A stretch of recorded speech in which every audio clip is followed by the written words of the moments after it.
specified today, and let me introduce the jurors.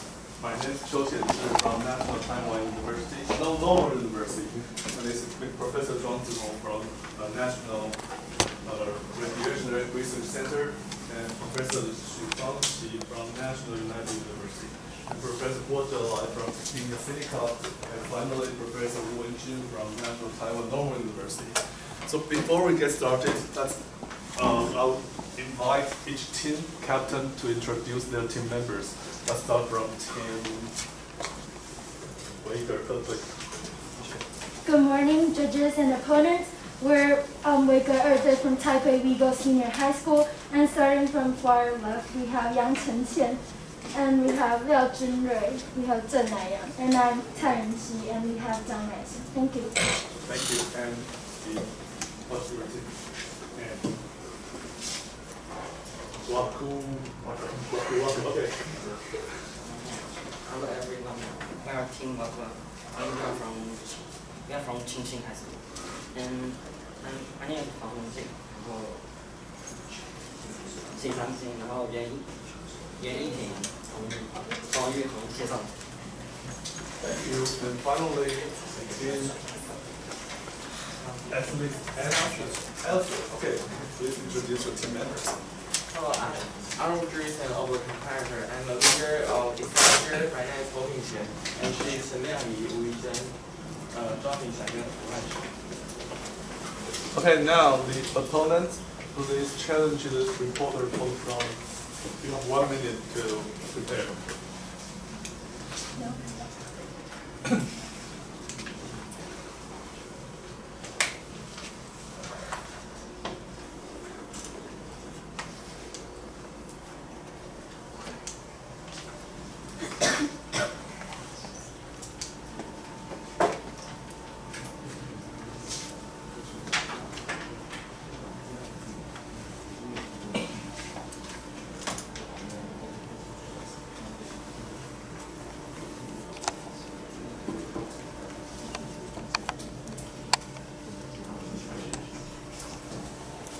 We would like to try to cover number 8, Cooler Pendulum. Cooler's pendulum.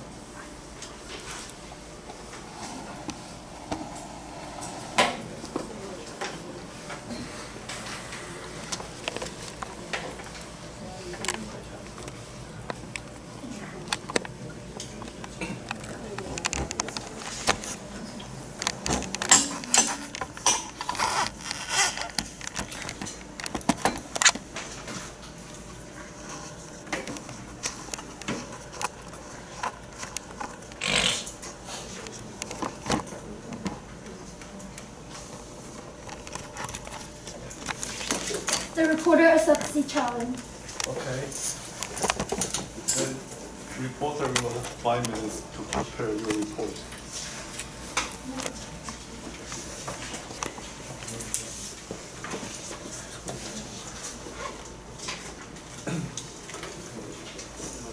So please write down the presenter's name on the blackboard. Thank you.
You can start if you want. Good morning, everyone. I'm Nathan from Owago as a reporter, and today I will be reporting Euler's pendulum. So the introduction is that when you take a thick plate of non-magnetic material and fix a neodymium magnet on top of it, suspend a magnetic rod underneath it. It deflects the rod so it touches the plate only with the highest edge and then release it. So our main focus will be explaining the phenomenon with a theory that we came up with, examine the relevant parameters and the period prediction. So this is our experiment setup.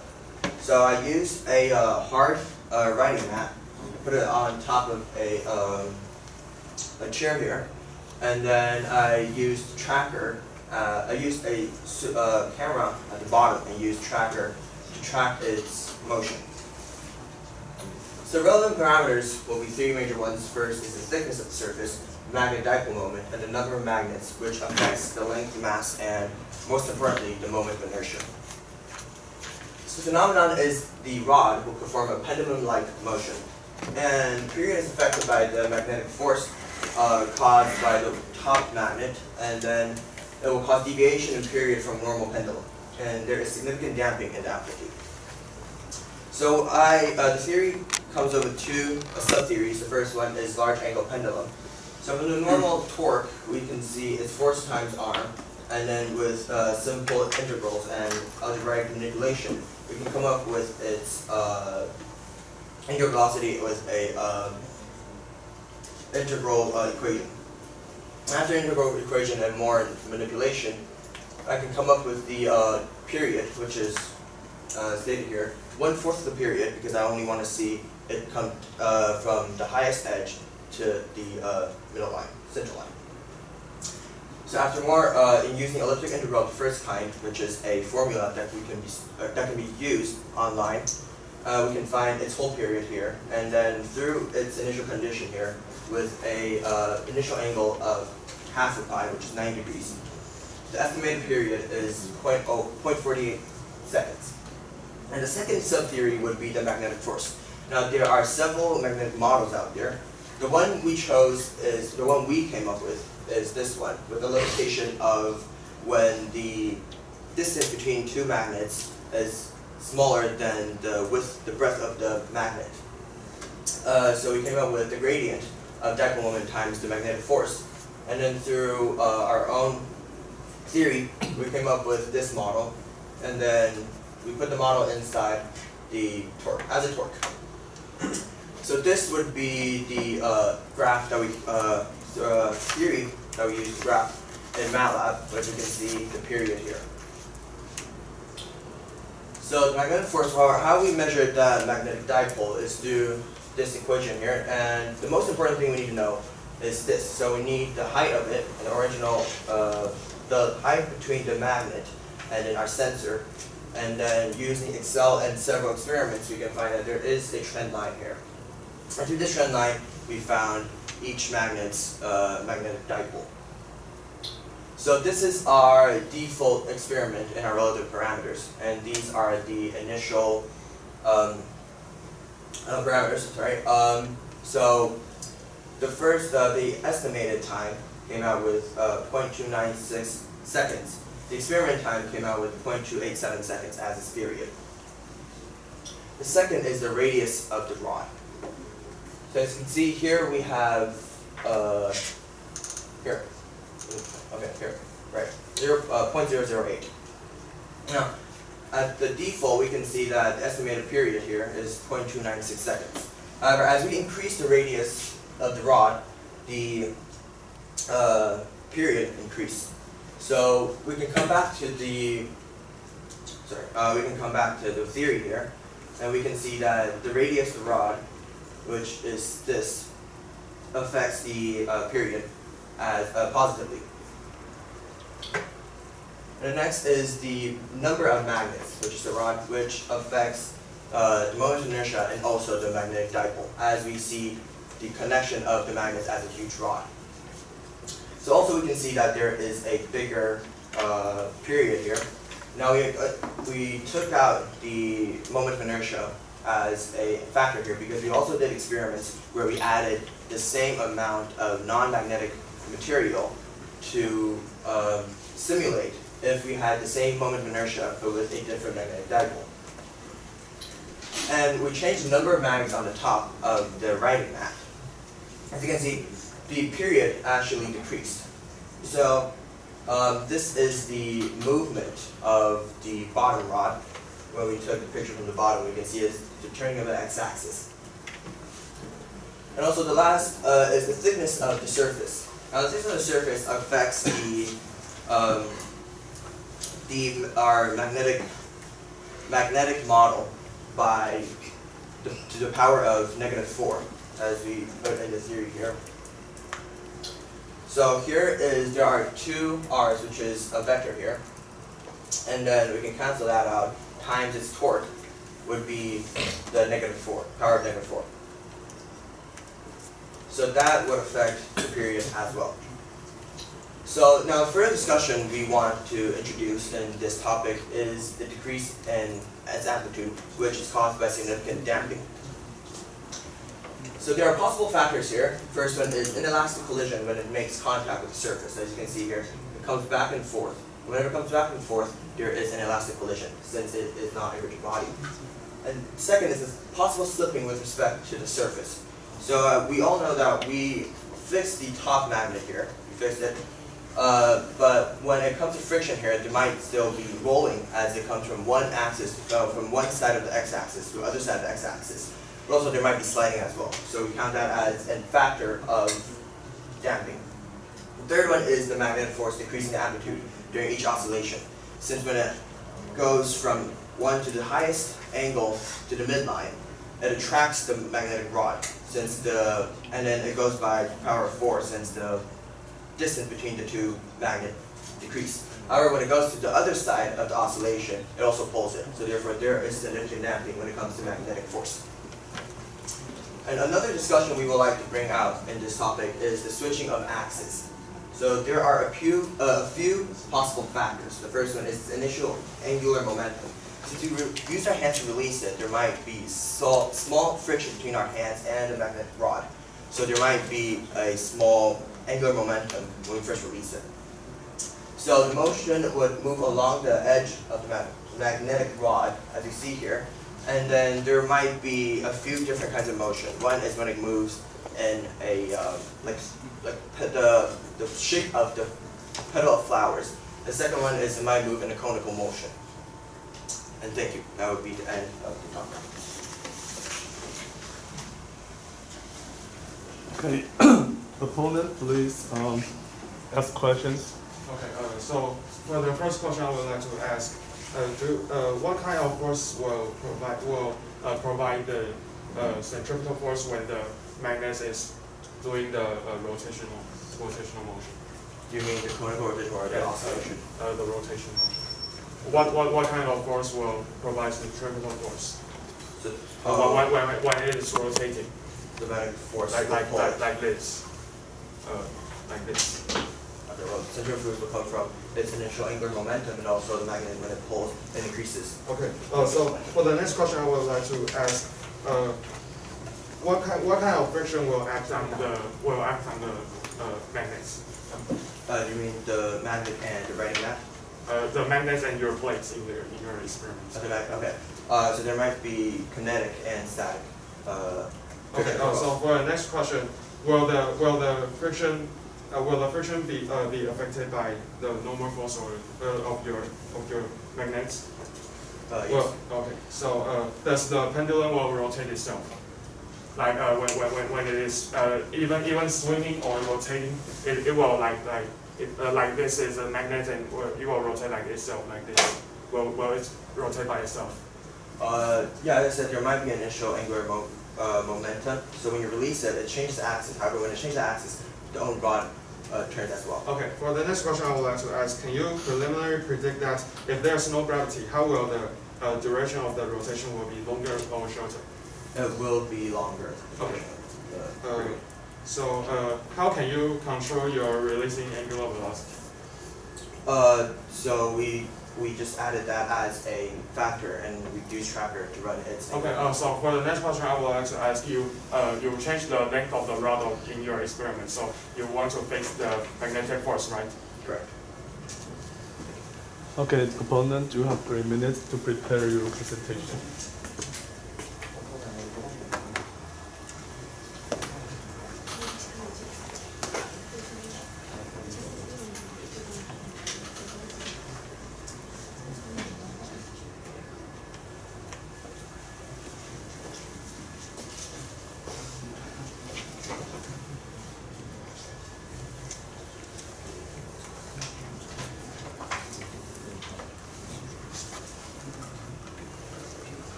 The opponent can start.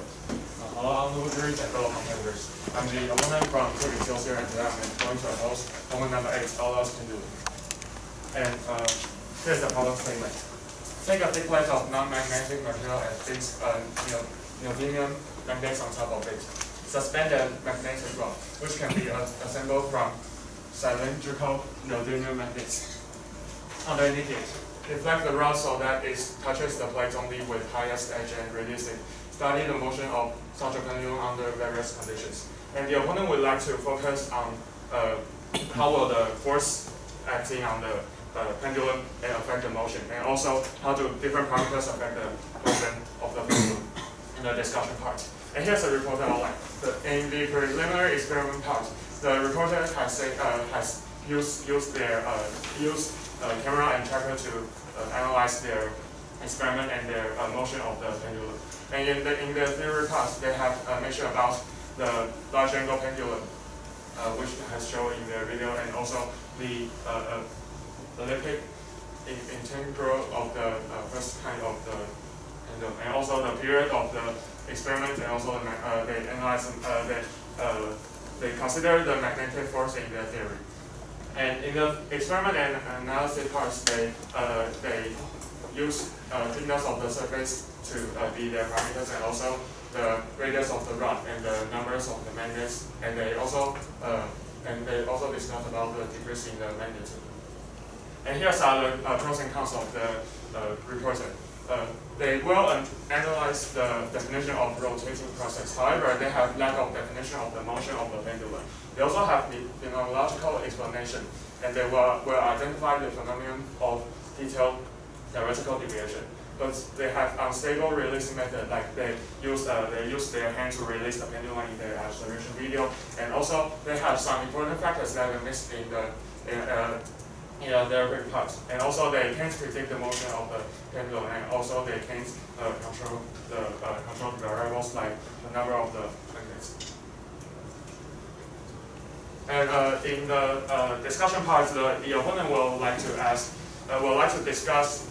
First is the force analysis, like the first is the gravitational force, and also the magnetic force that has affect the experiment, and also the damping force of kinetic friction, road friction, and the air jet. And the next part we would like to discuss motion of the pendulum, of the rotation motion, like the reporter has mentioned that it will rotate by itself, and also the swinging motion. And the next part we would like to discuss the parameters of the pendulum, using the length of the rod, like the reporter did, and also the magnetic field intensity and the angular velocity and the releasing angle of the pendulum. And also they changed their thickness, but the opponent would like to ask what will affect it change the friction coefficient, and also how will the top magnet's radius and magnetic field intensity will affect the phenomenon. And also we'd like to ask the releasing method of the constant angular velocity and stabilized apparatus. And for the boundary condition part, we would like to ask what is the definition of the boundary condition for the reporter, and also the initial angular velocity and the magnetic force and the length of the pendulum. How will these three parameters to affect the boundary condition of the experiment? Okay, I would like to skip to the next phase. So for the first question, I would like to ask that what is the main reason that caused this phenomenon? So there would be a magnetic torque that caused the rod to come down, magnetic torque that causes the significant damping from the magnetic torque, and also other damping such as friction and such. Okay. So since you had considered the magnetic force in your theory, so do you think that friction will act on the? You have mentioned that friction will act on the your experiments, like you say that the kinetic friction or static friction or like this. So you think that the friction will act on the pendulum, right? Correct, but as a very small factor. So the opponent believes that maybe the friction coefficient will affect the phenomenon by it will cause the energy loss. Like the friction will cause the energy loss. So maybe considering the friction coefficient will be better. Yeah, so but in my model, my model we're using torque, and then as my pivot point, the friction itself times its arm will cause a very small torque effect on my whole model. So therefore, we ignored the friction part in the damping because it's magnetic. Okay, I realize that. So for the next part, I'd like to ask, you have mentioned that the magnets of like your rod in your experiments, you mentioned that the rod will rotate by itself. So I would like to ask, how will the self-rotation affect this phenomenon? So as I said, we tracked its motion on the x-axis. So when it's rotating, yes, it causes some damping. However, as I stated before, due to the small arm from our pivot point in our theory, the kinetic force doesn't cause much damping as it does as the magnetic force. Okay. Yeah. Okay. So for the parameters of your experiments, that you has mentioned that you change your length of the rod of the pendulum to in your experiments, and I asked that you want to fix the magnetic force. So do you think that changing the length of the rod and fix the magnetic force will cause that the magnetic force of the rod will be changed? Like can I use the backward? Yes, go ahead. Okay, so using magnets and rod like this, maybe in your experiment is like changing the length like this, right? Okay, so the opponent believes that by this situation, the magnetic force will be affect that this part of so this part is not magnet or any metals, right? So the opponent believes that this part of your rod or the magnets will affect the magnetic force, and also it will affect the radius of the pendulum. So do you agree with that? Yes, but when we did experiments, we did consider magnetic dipole and its distance between the top magnet and small magnet. So when we were doing our experiment, we changed the length. Let's say the original length is like this, constitutes 3 magnets, right? Now, the distance between here is fixed. Now, also when we change the length, because we're changing the moment of inertia, we use 3 magnets, however we added ones here that aren't magnetic ones. So first, our magnetic dipole is correct. The only thing different here is the moment of inertia. But you say that after explaining it, well, if you add on this, it will also have change the mass of the rod, right? And the mass will also have caused it will like when it is like this, and the pendulum will be like this, right? So if you change the length of the rod, it will also change the mass of the rod. So the opponent believes that maybe when the rod is heavier, the gravitational force and the friction coefficient may be bigger. Do you agree with that? Yeah, but in this case, we were discussing its moment of inertia. We used I times theta dot differentiated 2 times as our main force, as the summation of all the torques. Yes. So by changing the moment of inertia, we did account for length and mass. Okay. So for the next part, I would like to stay here. Oh, okay. So for the next part, I would like to ask, can you control your angular velocity in your experiment, like when it's rotating? Can you control the angular velocity? No, we did not, because we had to. We did 2 types of experiment. One was without the angular velocity. One was with, and we didn't really find a great way to quantize that, and that is something we did. Okay. So the opponent believes that if you change the angular velocity, like here is the experiment of like it is equal to 10 and it is equal to 20. And we believe that the angular velocity will affect maybe the period of the experiment, and also it will affect like maybe the pendulum will be like it will stay longer. Do you agree with that? Like if you change the angular velocity, it will actually affect the phenomenon. Yes. Do you have any suggestions on how we can quantize? Maybe you can use like electric magnets or like this, and you can fix the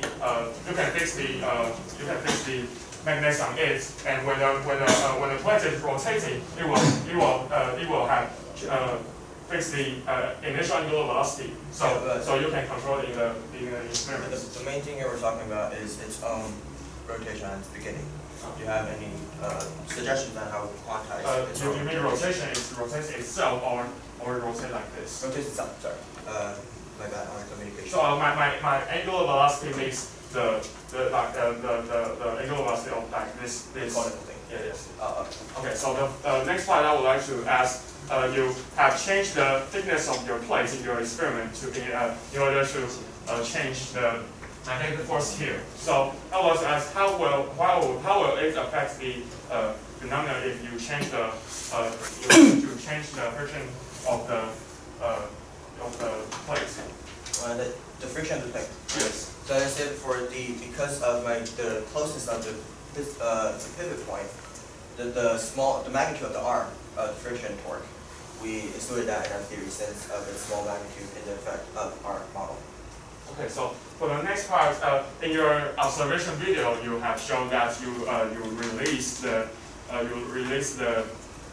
your magnets by your hand.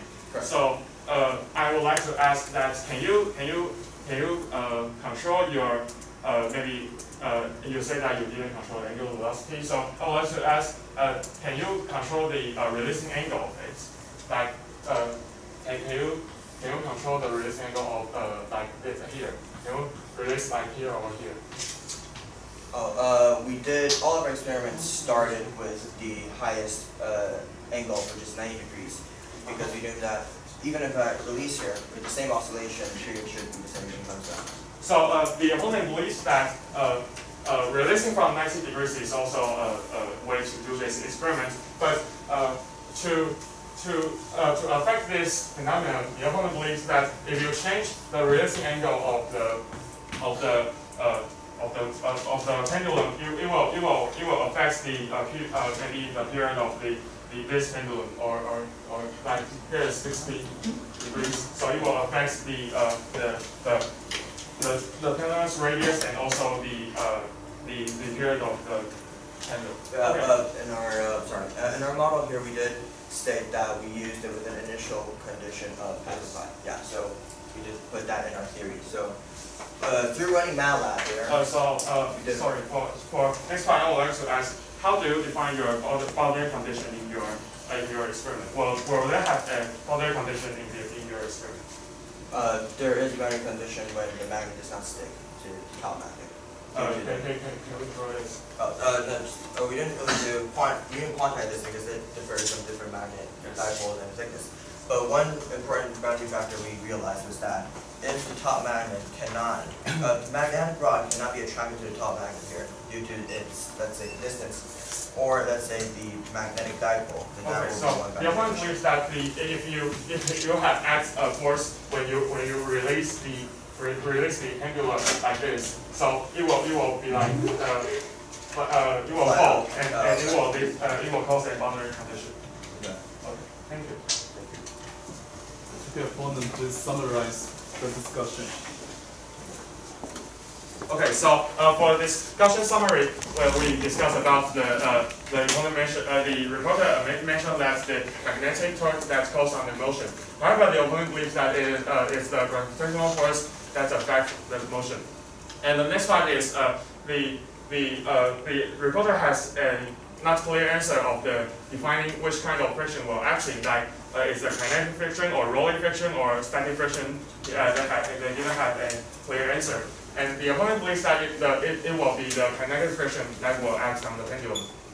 And the next part, they had not controlled the initial angular velocity, which will cause a big instrumental error. And also they can't control the releasing angle well because like they use their hand to release like from 90 degrees every experiment. And also the boundary condition of different parameters, they didn't consider it in the theory, also in the experiment. Thank you. Okay, so reviewers, please ask questions to both of them. So when you change the number of the magnets on the rod, do you think which one is affecting the periodic time more? Is the pendulum length you change or the magnetic length? Because the mass is changed. Oh, because we did do experiments on the same length, different magnetic dipoles. So in that case, it will be the magnetic dipole.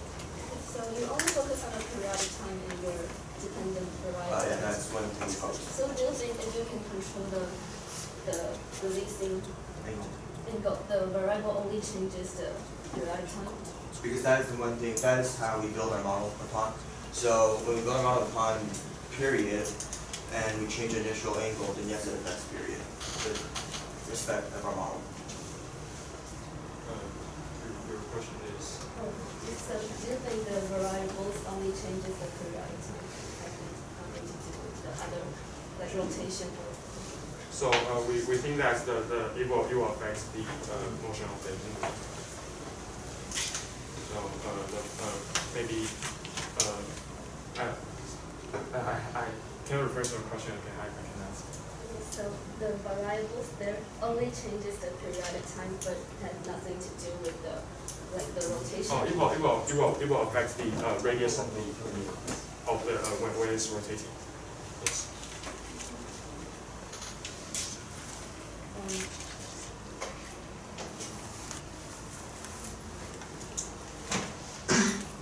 Okay, done? Yeah. So you have 2 minutes to prepare your presentation.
Entertain Hamisa, please take the floor and start your presentation.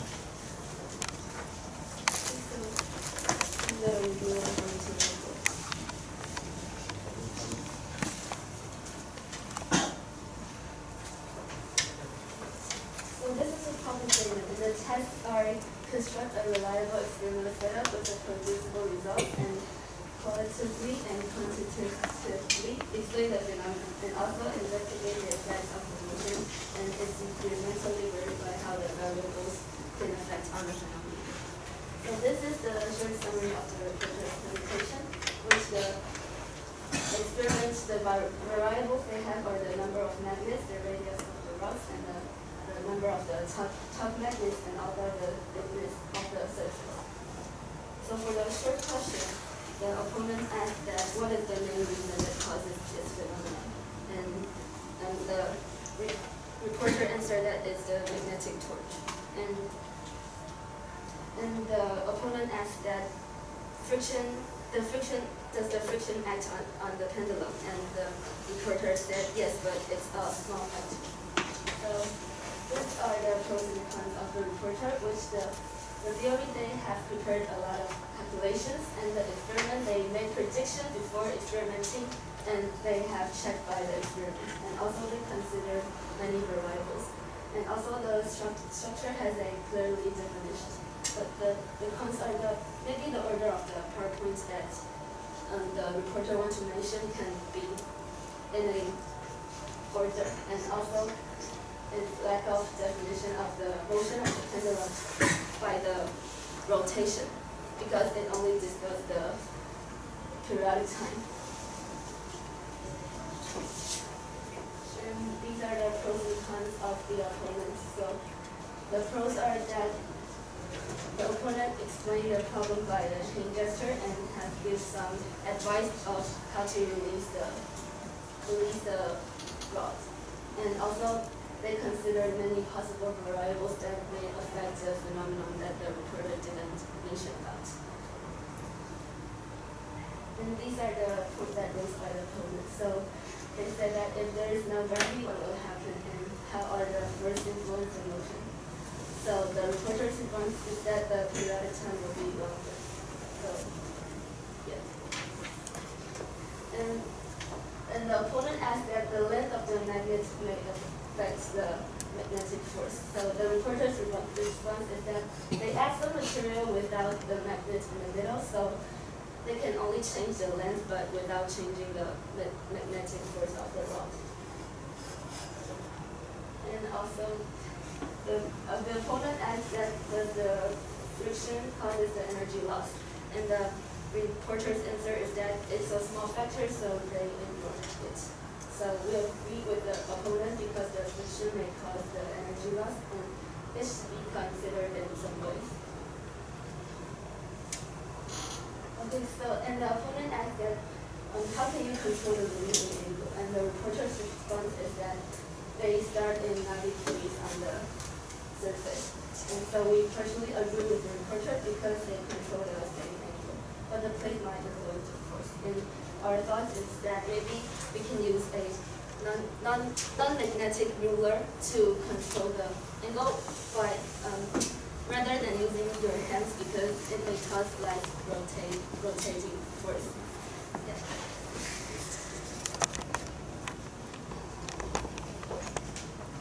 Done? Yeah. Okay. So, reporter, please summarize your presentation. Good morning. I am Nathan from Ugarda. I want to thank again for the efforts of the two teams and the attention of the jury. Now, I have a few points that I would like to conclude. To reiterate, the pneumatic friction type owing to the nearly instantaneous magnitude of the friction point, maybe consideration should not be taken in the model since it is close to our pivot point. And the problem states that it's released from the highest edge. So therefore, according to our experiment, we did not we hit the boundary condition of releasing from the highest edge, and we did not add any initial force as we discussed on the blackboard. And also, improvements that we should be doing is that we should clearly explain why insignificant friction should be ignored in our presentation. And also, we have to stabilize the releasing method, which is brought up by the opponent and saluted by the reviewer. And also, we should do more quantization of the data. Thank you for your time.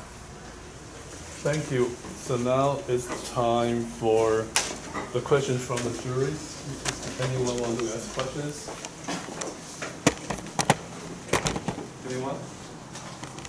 Professor Wu? A question for the opponent. Yeah, you mentioned that the important factor to affect the motion is the gravitational force. Can you clarify that?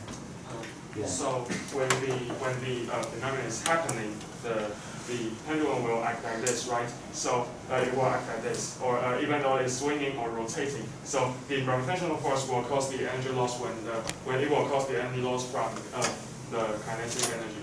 So the gravitational force will cause. We think that the gravitational force will cause the energy loss for the experiment.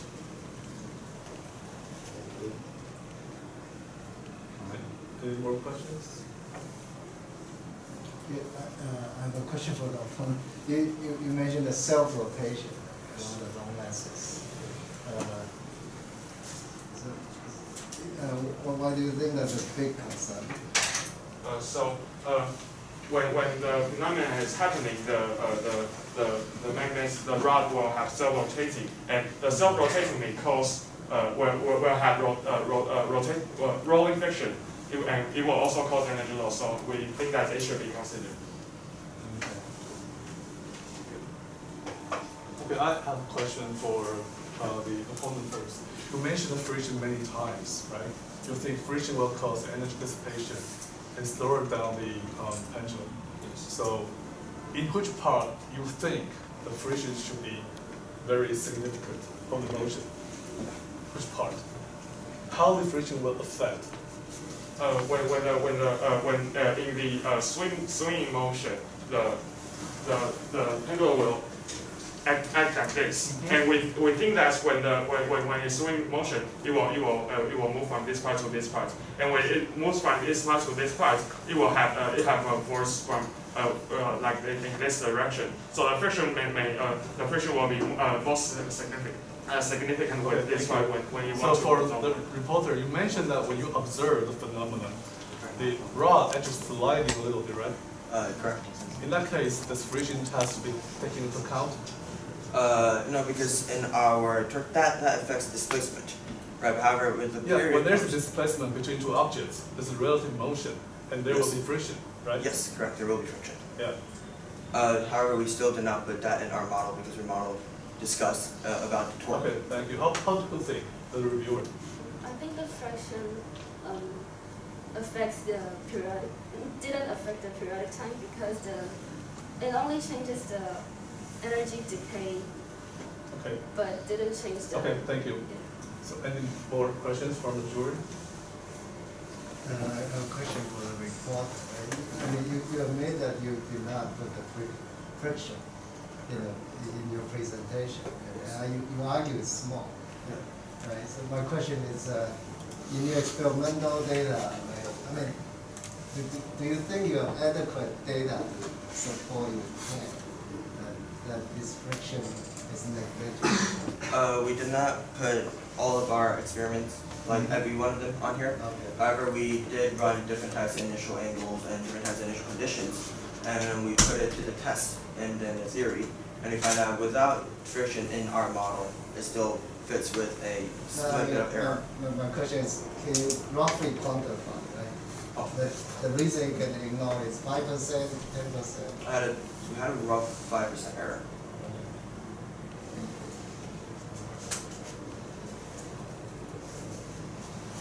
Okay, if there's no more questions from the jurors, so maybe it's time to present the final scores for each of the team.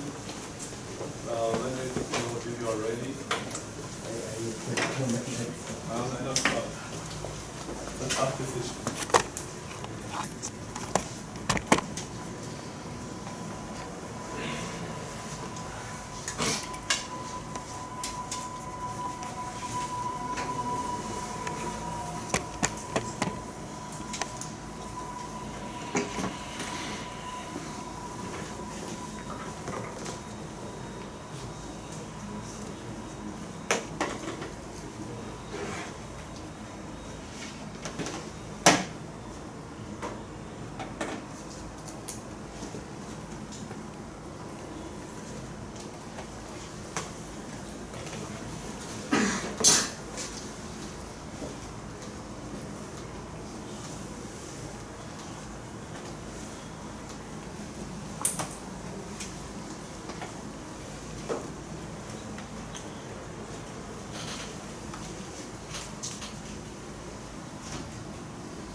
Okay, let's present the score for the refolder.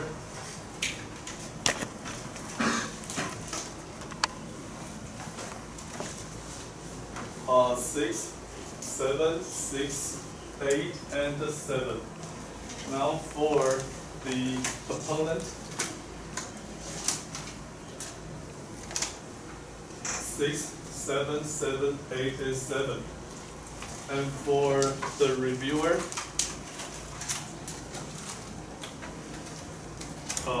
7, 6, 5, 7, 6. So any comments that viewers want to give the students? I will start first. So I give the opponent and the reviewer 7 because for the reviewer, well, for the reporter, I think the slides are kind of messy. Okay, so the model, the part about the model, we cannot read at all. And for the friction, I think all the motion has rotational part and translational part, which will play different role in each kind of motion.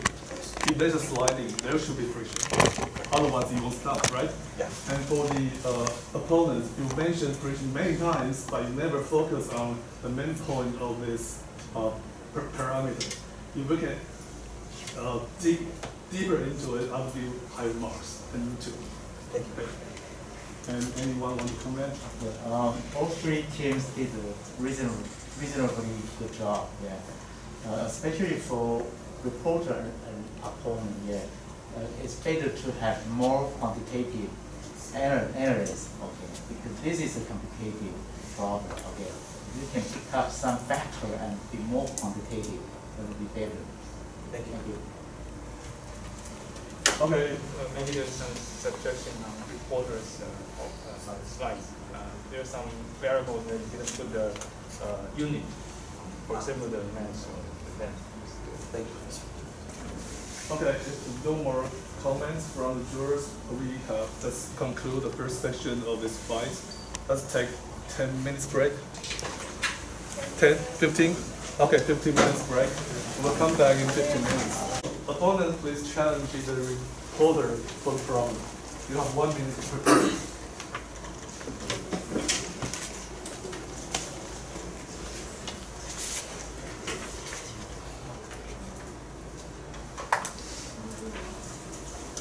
We would like to challenge model number 5 without limits.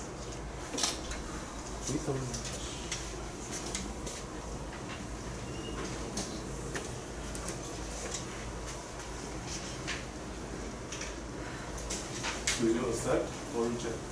We reject.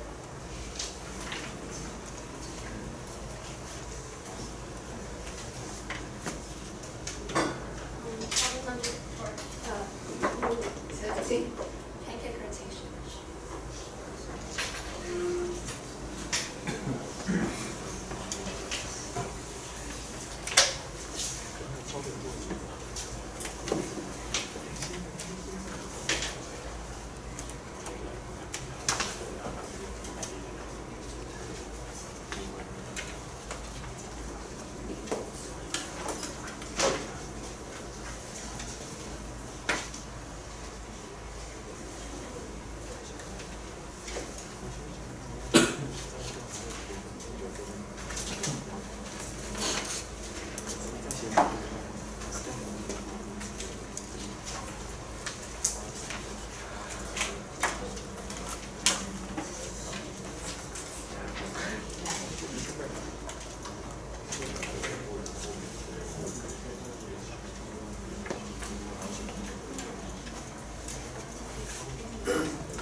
Okay, so it's problem number 14. Pancake rotation. 15. 15? Yes. Okay, sorry. So please write down your names on the blackboard.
So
you can start whenever you are ready.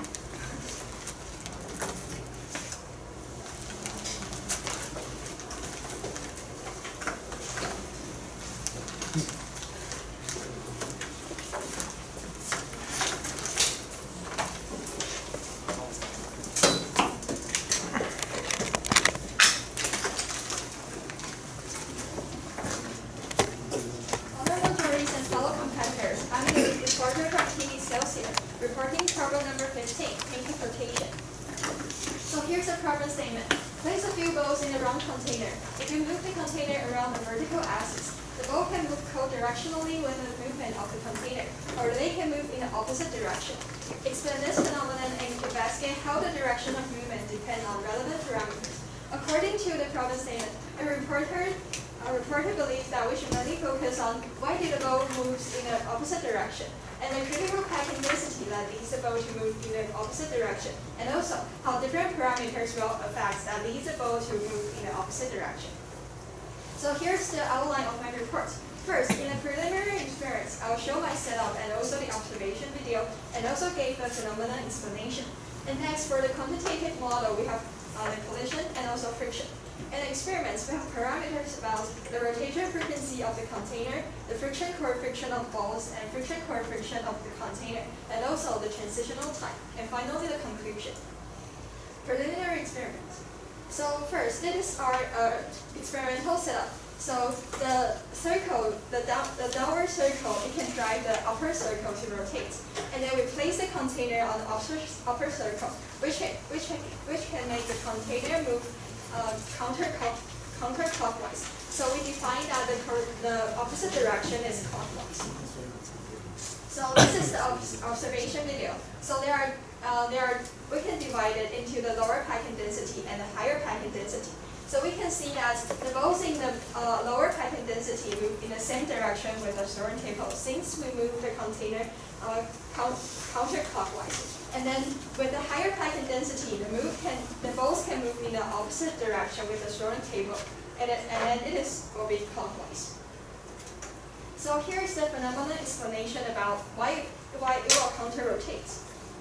So once the container moves, the balls will form a pin region and a loose region. The pin region is shown as the blue color, and then loose is about the black region. So when the container moves, the pin region will also move. So then we use a different color ball as the tracer ball to observe the phenomenon. And then we use the tracer ball we use the tracer ball for the whole cluster of balls. So for the conclusion, we can see that the larger number of balls, the tracer ball will represent the movement of the whole cluster. and it will enter the pin region before it rotates completely. Then it will form the counter rotation. Next is the quantitative model. So first, we define the center of the container as the capital P and the capital R is for the radius of the container. Then since the container moves, the center of the container will move. And then we check its trajectory. Then we can get the coordinates of the center of the container. So for the first theory, this is about the collision. Since that the balls will collide with each other in this phenomenon, we think it is necessary to calculate the deformation for the balls, and then and we use the fitting method for the damping coefficient. And next, since the balls will collide with each other, the balls will still collide with the wall either. Then we need to find the deformation between the wall and the balls. After that, we can get the normal force. And then we believe that there are frictions. There are frictions in this phenomenon, such as the kinetic friction between the balls and the kinetic friction between the ball and the dish, and also the kinetic friction with the balls and the wall of the container. So after that, we can get the angular velocity and also the angular acceleration by the torque. So for last theory part, we use numerical solution to see the position of the balls. So for the initial settings, we create numerous arrays to deposit each ball's position, such as the velocity or the angular velocity. And then we detect if there are balls colliding, then calculate the torque, and then resultant the force. And then for the next step, we detect that there are balls bumped into the wall of the container. Then we calculate the torque and the resultant force. Next, we calculate the force and the torque which the container acts on the balls. And then we update the container's position. Then after that, we add all the forces and torques, then divided the sum into the ball's acceleration and also the angular acceleration. Then finally, we update each ball's position.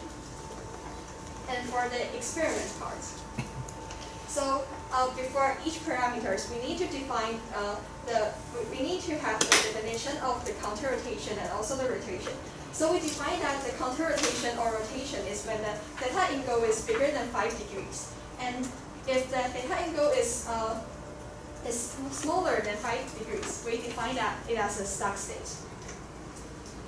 So for the first experiments we did is the rotational frequency of the container.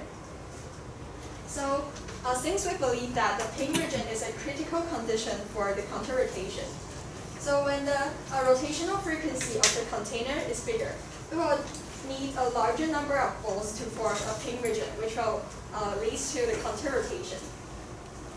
And then for the theory line, for the deviation between the theory line and our experiments, we think that it is because the energy loss in our simulation is less than experiments, so the theory line will shift right. And next is the transitional time. So the method we use is that we drop a ball that the balls will start to counter-rotate. So according to our experiments, as we can see from the charts, with a lower frequency, we need a longer time to let the ball start to counter-rotate, which means it will need a longer time to form the pin region. So with the higher frequency, the trend is flattened, and we believe that it is because of the inertia. And next is the friction coefficient of balls. So then we use different materials for the balls to change this friction coefficient. So as we can see from the charts, we see that when the friction coefficient is higher, the balls will easier to form a pin region. And then we will start to counter-rotate. So the circle is for rotation and the cross is for counter-rotate. And still, the theory line shifts right. Since I would believe the energy loss in the simulation is less than the reality in our experiments. And And next is that we change the friction coefficient of the container. So we use different materials for the container to change this friction coefficient, both for the walls and the floor of the container. So we can see that in these two lines, when friction coefficient is higher, it's easier to form a pin region while the walls tubes are counter-rotating. However, we can see that in the upper parts of the chart, the counter-rotates will start to occur here, since that the balls is easier to stuck at the container when the friction coefficient is higher. So it needs more amounts of balls to move. So the trend will look like this. And this is the conclusion. So the main reason for the balls to counter-rotate, we believe that it is because the formation of the pin region. So the tracer ball we use will enter the pin region before it will rotate completely. So it will form counter-rotation. And so how different parameters will affect the movement of the balls, which will lead to the opposite direction. So for the first one, the rotational frequency of the container, we believe that when the rotational frequency of the container is bigger, it will need a larger amount of balls to form a pin region, and then it will lead to counter-rotation. And for the conclusion about the transitional time, we believe that with the lower frequency, it needs a longer time to let the rotation transfer into counter-rotation. And the flattened part, this is because of inertia. And next, how different friction coefficient of balls affects the phenomenon. Since that we believe that when the friction is higher, the balls will be it's easier to form a pin region, and then it is easier for it to experience counter-rotation. And next, how friction coefficient of the container affects. We still believe that when the friction coefficient is higher, it is easier for the balls to form a pin region and they counter-rotate. However, when the friction coefficient is higher like this, it will need more balls to let the whole cluster start moving. So the trend will look like this. Thank you. Okay. So the opponent, please ask questions to the reviewer. You have 2 minutes. So do you think the friction between the beads or the beads to the dish, which one is more important? Sorry, can you rephrase? Which one affect more friction between beads or beads to the dish? Or like the balls, or between the balls and ball, or the ball and the dishes. I would believe that it is friction between the balls and the balls is more critical. And do you think you mentioned that the friction is the main cause of the routine, right? No, friction is a factor that will affect, but we believe that the main reason for counter-rotation is the pin region and the loose region. And do you think the mass or the density of the ball will affect the counter-rotation, like the frequency or the angular velocity? The frequency and also both the angular velocity will affect the phenomenon.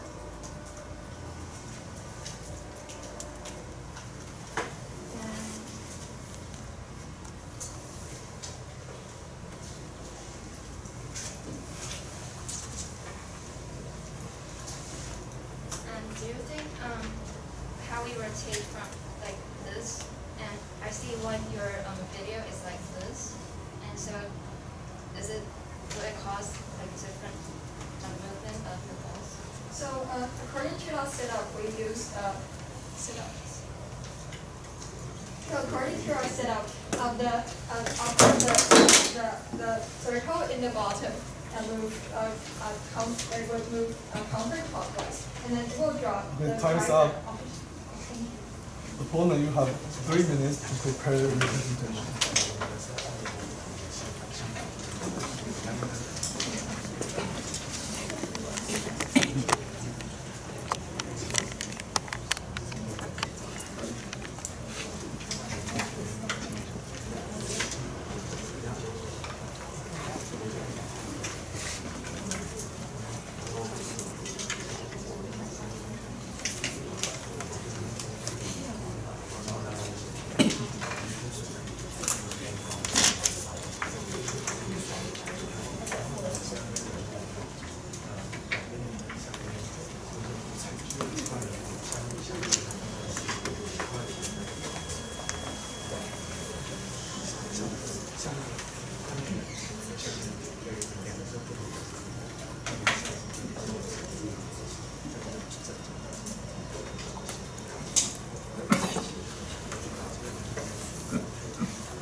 Of your opponents, please begin your presentation and discussion with the reporter.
What will happen if we consider the size of one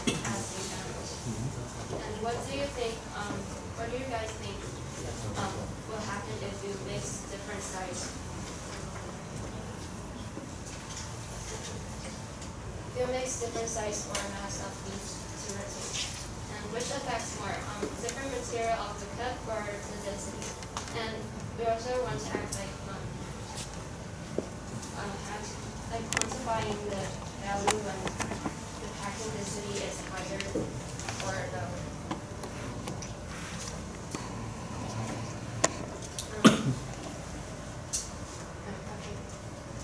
So you can move on for discussion.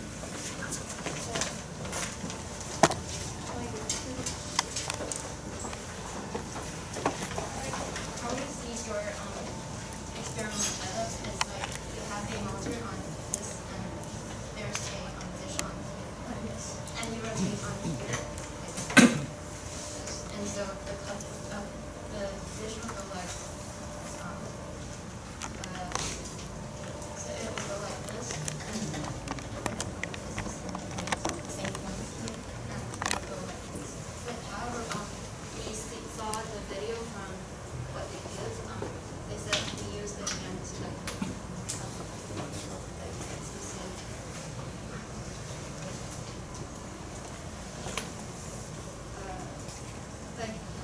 this is the movement of the outside movement of the dish.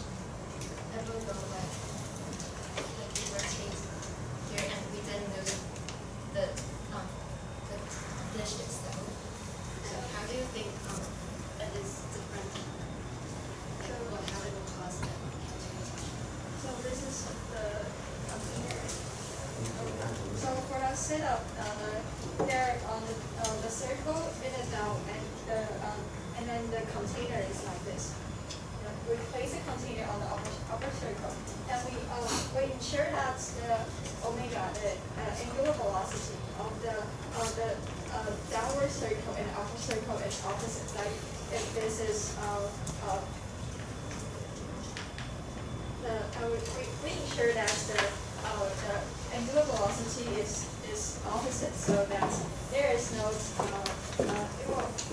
it won't cause the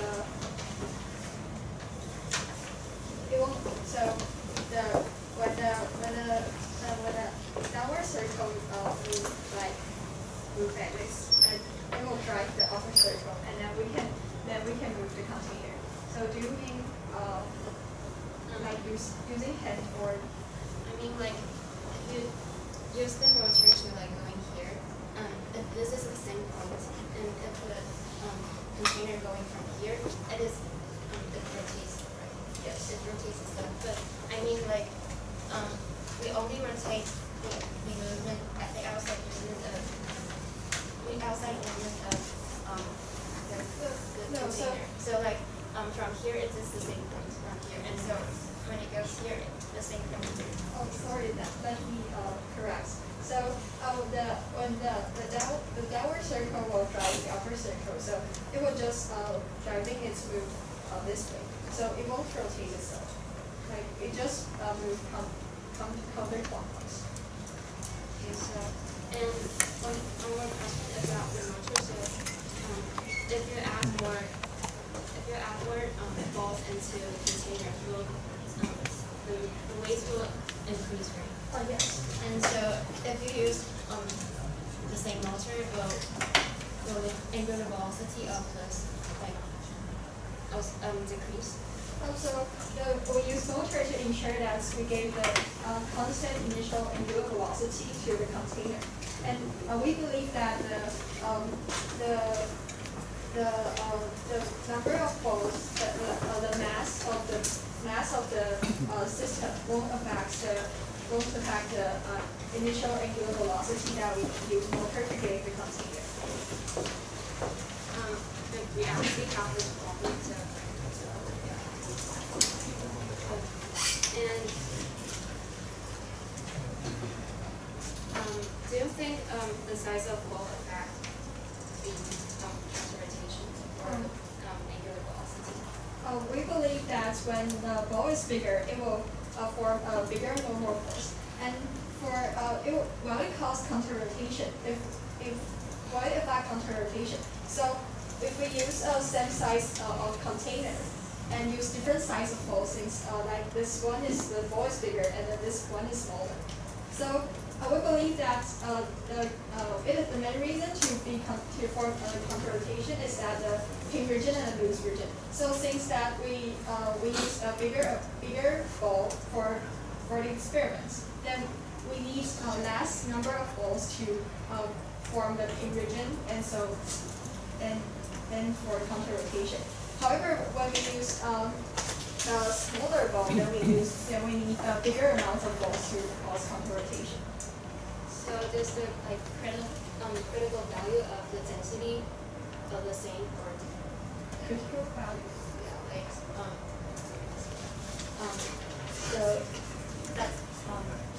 an example, like if this it starts to counter rotate this way, and it is maybe like 60%, and if the ball is smaller, what is the same percent? We believe that yes. So when the density, because we need a pin region and a loose region, so it is the density will be the same to 4 bits, which is the difference between the number of the balls. So, and one question, like, does the mass or the density of the ball affect the experiment? The density. Yeah. Also, the density is that when the density is when the density increases, and we believe that it is easier for the balls to move the correct co-direction, and we believe that the mass of the balls won't affect, since that we gave the container a constant angular velocity, so we believe that the mass won't affect. I mean, like, will the mass, the change of the mass affect the friction between the balls? Like, they it's more impact. It won't affect the friction and the thickness. And what do you think, like, if the different sizes? So am I correct? My answer is that when the mass increases, it will affect the friction. When the mass increases, then the friction increases.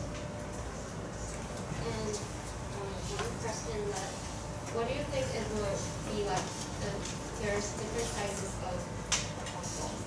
Different sizes, like there are bigger ones and smaller ones in the same container. But also, as we believe that if it can form the pin region and the loose region, it just depends on it formed the pin region and the loose region. So, well, I think it's like because there is a contributed force from when you rotate, and so it will go here because the bigger size of balls have larger mass, so it may go like the bigger are on the outside of the container and smaller are center. And so due to this situation, it won't move counter-rotate. It won't move co-direction. It will move the same direction. It won't move the opposite direction, since the balls is stuck to the wall, and then it won't form. I mean, like, if there's some there's floor space, like, and it's not actually stuck back here. It still have its space. So still, it depends on what form the pin region. Like if the position of the ball is like this, it is obvious that it will just move in the same direction.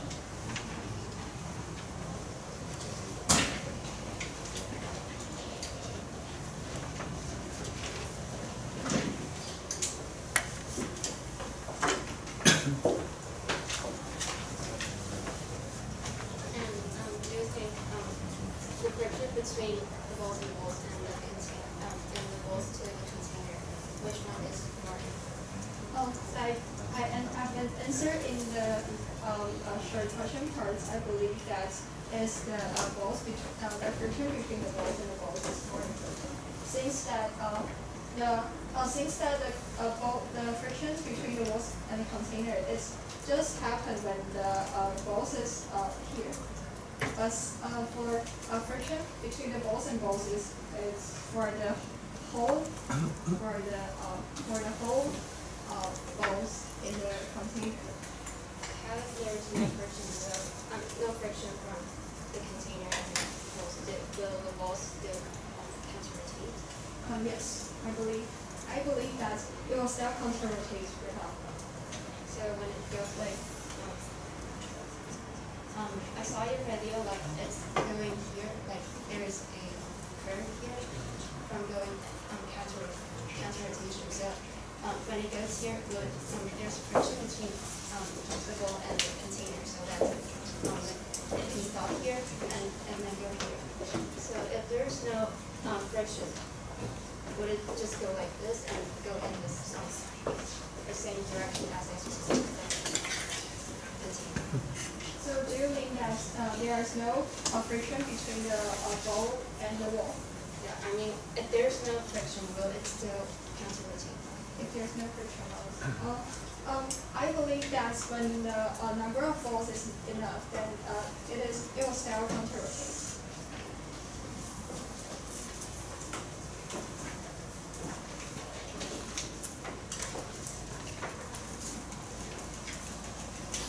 And do you think the collision between two balls affect?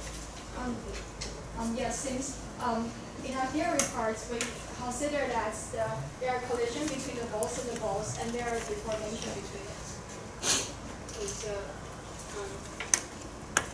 then the size of does the size of the ball affect the collision? Size of the ball affects the collision. Like bigger force between them, or just? We believe that when the size of the ball is bigger, then. Okay, time's up. Thank you. So the opponent, please summarize your discussion. You have 1 minute. Okay, so we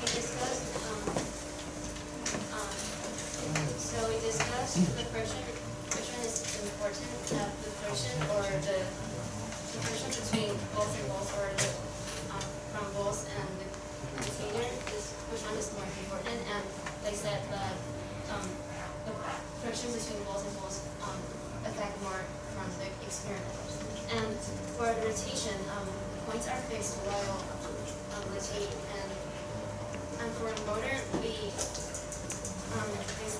said that the adding of the balls will cause the weight to increase and cause the motor to slow down. But they say that they contribute to the velocity. And we also said that the sizes of the balls, and they said that the bigger balls will make the density lower for the transportation. Okay, time's up. Reviewers, please ask questions to both sides. Greetings, honorable judges and worthy opponents. I am the reporter from Team Waker. And so the questions for both the reporter and the opponent is that, do you think there would be a phase that exists between the moment where we start rotating and where we start counter-rotating? So we believe that yes. So we define that when the theta is smaller than 5 degrees, we define that it is a stuck state, which is not rotating. So it is static. Sorry? So you meant it is a static phase? Yes. Okay, and the opponent? Do you believe there is a phase that exists between rotation movement and counter-rotation movement? Yes. So when there is. Just answer the question. So when there is more area of the container, it will start to rotate. Okay, and does both sides consider there to be both kinetic friction and static friction, or only one friction exists? I would believe that both static friction and kinetic friction exists in this phenomenon. And the opponent? Yeah, we also. Okay, and in what ways does static friction influence this surface? Sorry? In what way does the static friction exist? In what ways the static friction exists is when the when we define the stuck state, the static friction exists. Okay. Okay, and what kind of motions of the balls are included in this experiment? Movements, that says that the movements of the same direction, opposite direction, and the success. Do you mean that? So when the ball is rotating, when the ball is sliding, when the ball is moving in the container, what sort of motions should we be considering? The opponent. I mean the counterization. In any cases. Oh, Wait, in any cases. Here. What sort of motion of the ball should be considered when we are performing the experiments? I will believe that it is the self-rotation of the balls and the sliding. Self-rotation and sliding, okay. And do you believe that rolling kinetic energy should be considered in your model? Rolling kinetic friction. We didn't consider rolling kinetic. So no. Okay. And could you please define your pin area and your loose area as it is not included in this one? Okay, so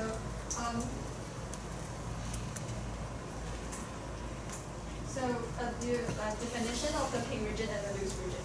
So we just define it's like the density of that part is. So do you have any quantitative data to represent loose region and pin region?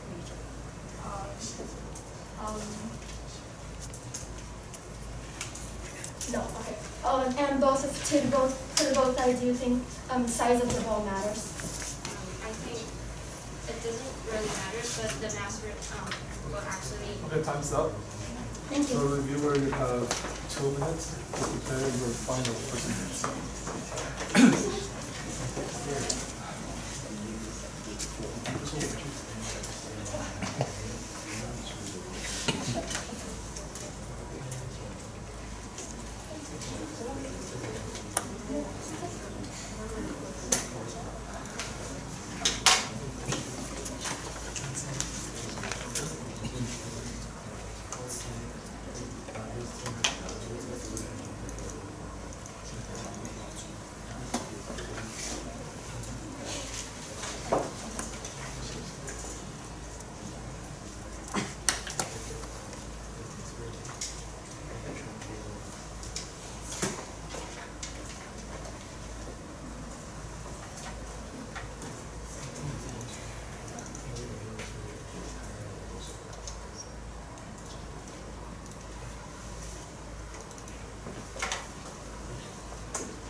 Okay, reviewer, please take the floor. You can begin your presentation. Honorable judges and worthy opponent, this is again the reviewer from Team Waker, presenting.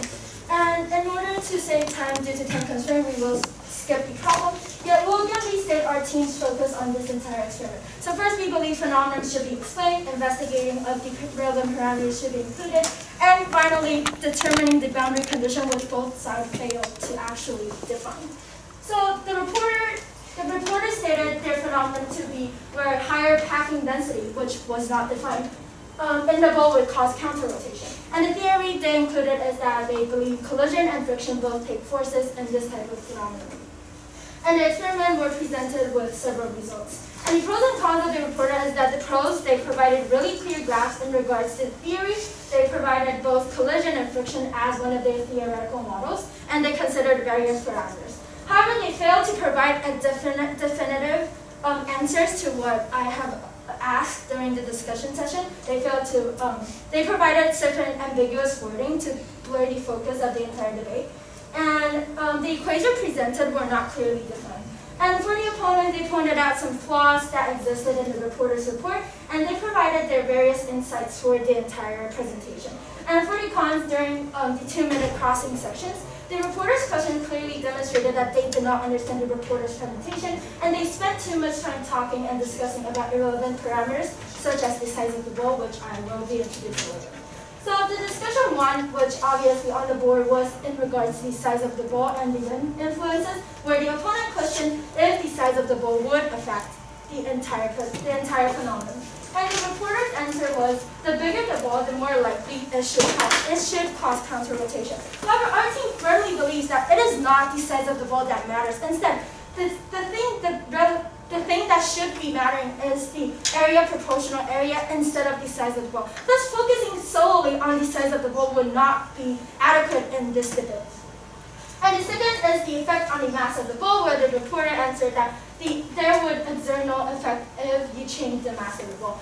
The reviewer slightly agrees with the reporter on this case because as you change the size of the ball, your acceleration caused by the friction would remain the same. Thus, it shall exert no significant differences in that case.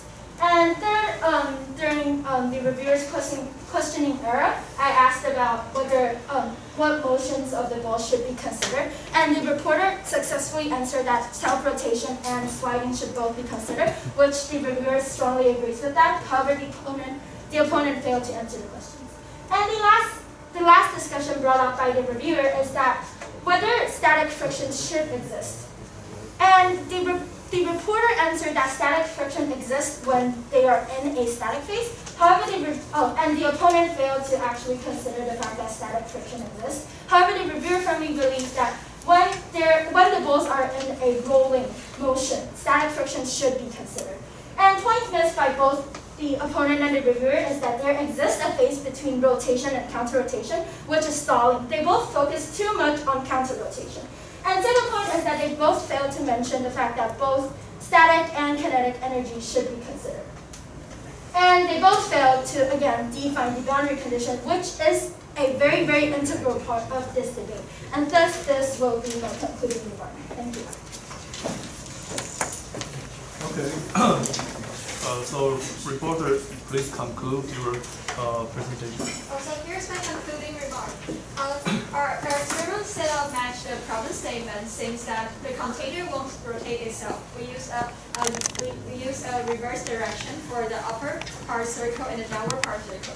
As the mass of the ball increases, the normal force will increase, which causes the friction increases. And this is the reviewer believes that we did answer wrong. And we calculate the critical packing density in our theory. And also we calculate all of the friction on the contact surface, such as the balls in the balls, the balls in the wall, and the balls in the floor of the container.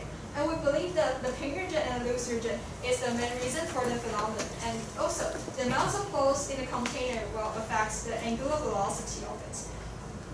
As the size of the ball increases with the same amount of balls, the friction will also increases because the mass increase. And this is and also rolling friction. We ignore the rolling friction since that the proportion is very small, so we can ignore it. And also, we had a quantitative theory. We use a numerical solution to predict the phenomenon, and it matches our experiments. And also, we have defined the boundary limits and also had calculation in our theory and our experiments in our reports. And thank you. Okay, thank you very much. So finally, is there any questions from the juries?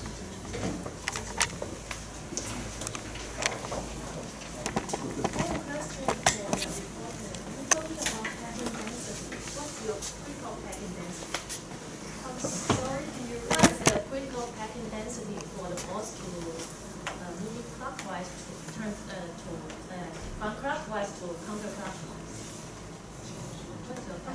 So we use the numerical solution for it. So the critical packing densities. It's like the ping region and the loose region that will affect. Yeah. Do you have a number for the packing density for the critical density? So the critical, we can see that when the circle is for the rotation and the cross is for counter rotation. So for the number of balls, we can see that the critical packing density.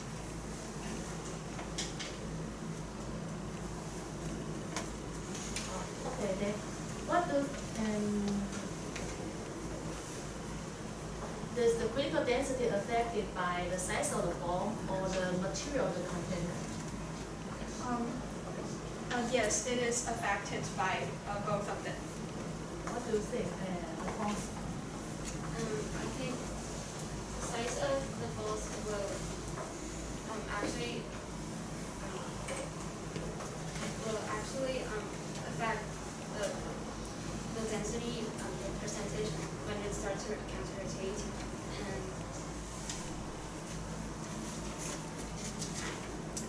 And for another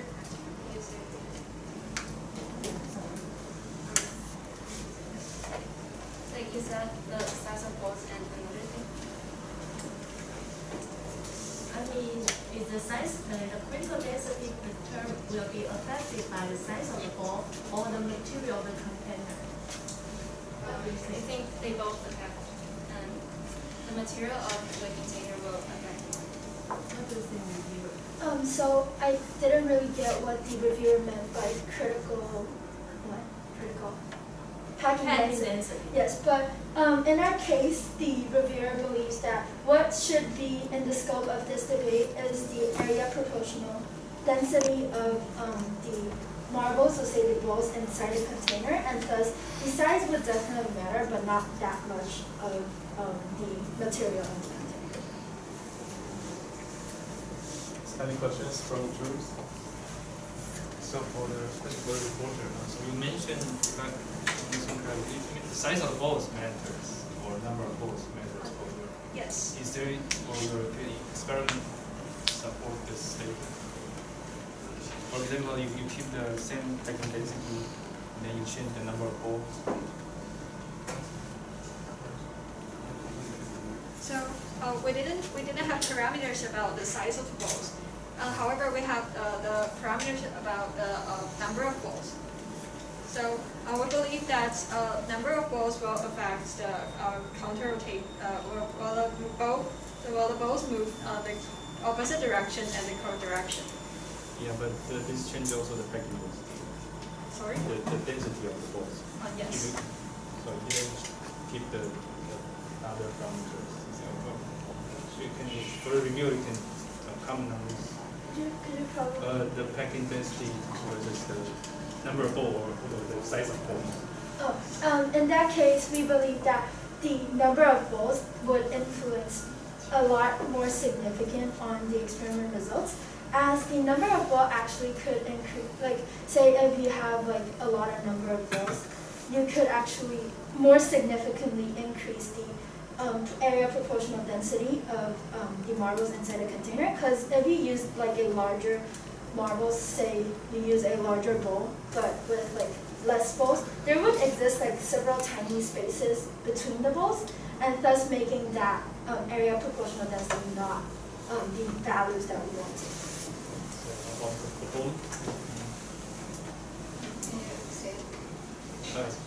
So for comment on the packing density versus the number of balls or the size of ball, which matters? I think the number of balls affects more because when we add the balls, the density of the balls from a container will affect. Any questions? Just one more question for the reporter. You have friction coefficient data, right? Is that simulated or from experimental studies? I mean, there's a graph. You have friction coefficient versus something else, right? Also, yeah. So the friction coefficient is from simulation. the theory line is from simulation, but however, for the cross and for the circle is from our experiment. So that means you use different material for the experiment, right? That's how you get different friction coefficients. Yes. Okay. Any more questions? Okay, I will tell the jury is ready to send a score.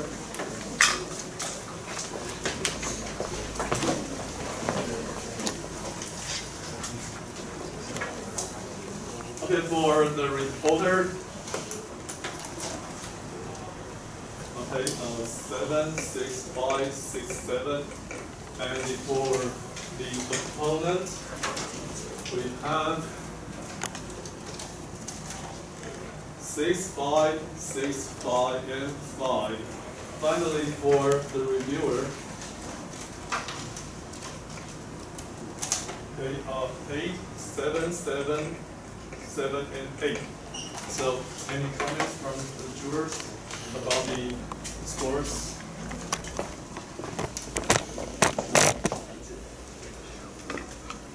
No? Okay. If not, that's the end of this section. We will take a short break for 10 minutes. Okay, we'll come back in 10 minutes. Thank you very much. Order for the pros. The opponent would like to challenge question number 6, magnetic mechanic oscillator. That's it.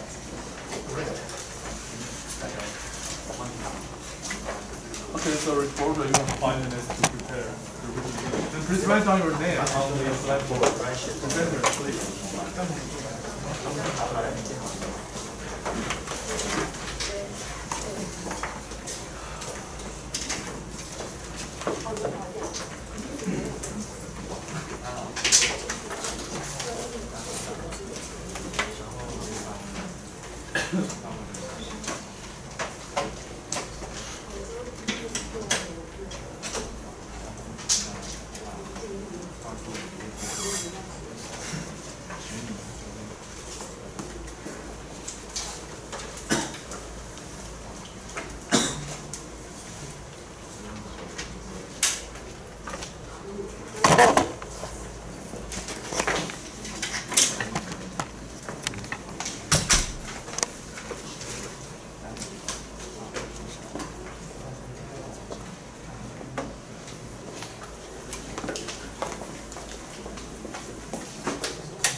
teaching from Team 1, and today I'm going to report problem number 6, magnetic mechanical oscillator. So this is the problem statement.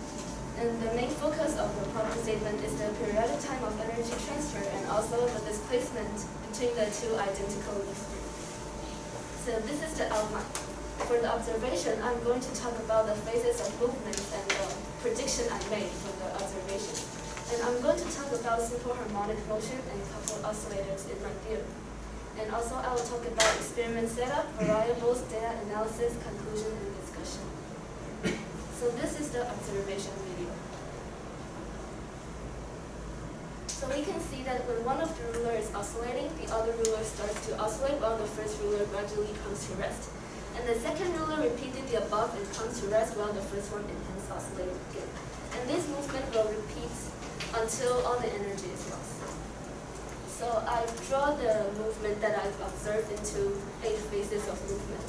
So when I bend the first ruler, it has the most elastic force. So the second ruler will experience the most repulsion force. And from the third picture, we can see that the elastic force of the both ruler is the same direction. So it will be like this. When the differences between the first picture and the fourth picture is that the first picture, when I bend the first ruler, the second ruler doesn't have an initial acceleration.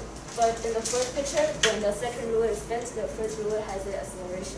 So that's what I separated into 2, with initially and after the displacement gradually stabilized.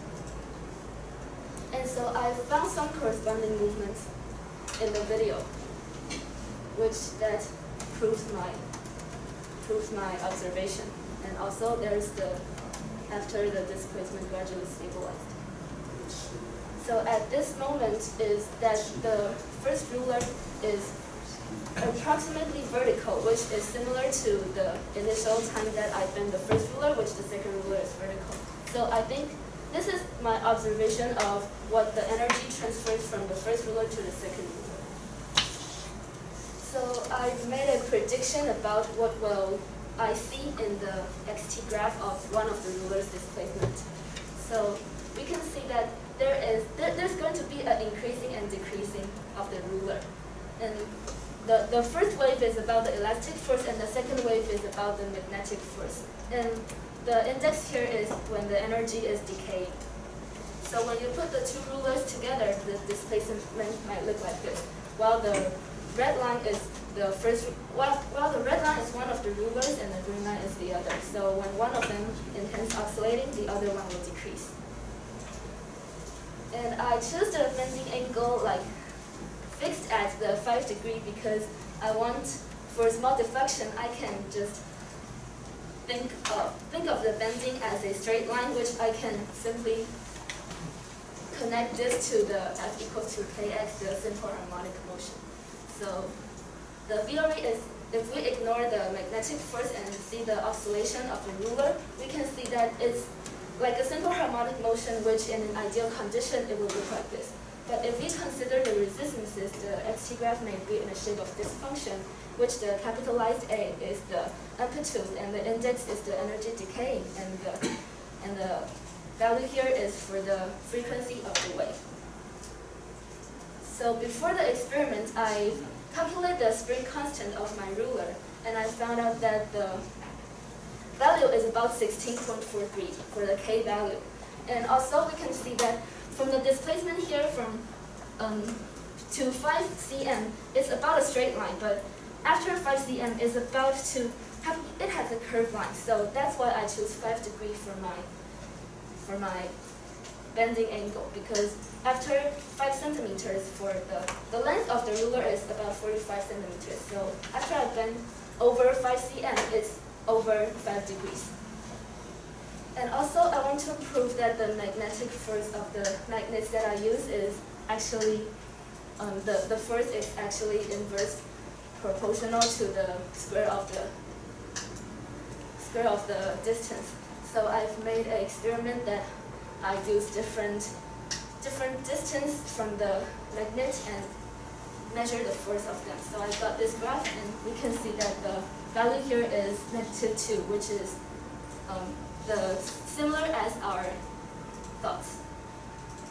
And also that the force of the simple harmonic motion, the elastic force and also the magnetic force will force the device to be like a coupled oscillator, which the force here contains the equation of movement of the both ruler contains itself elastic force and also the magnetic force at the back.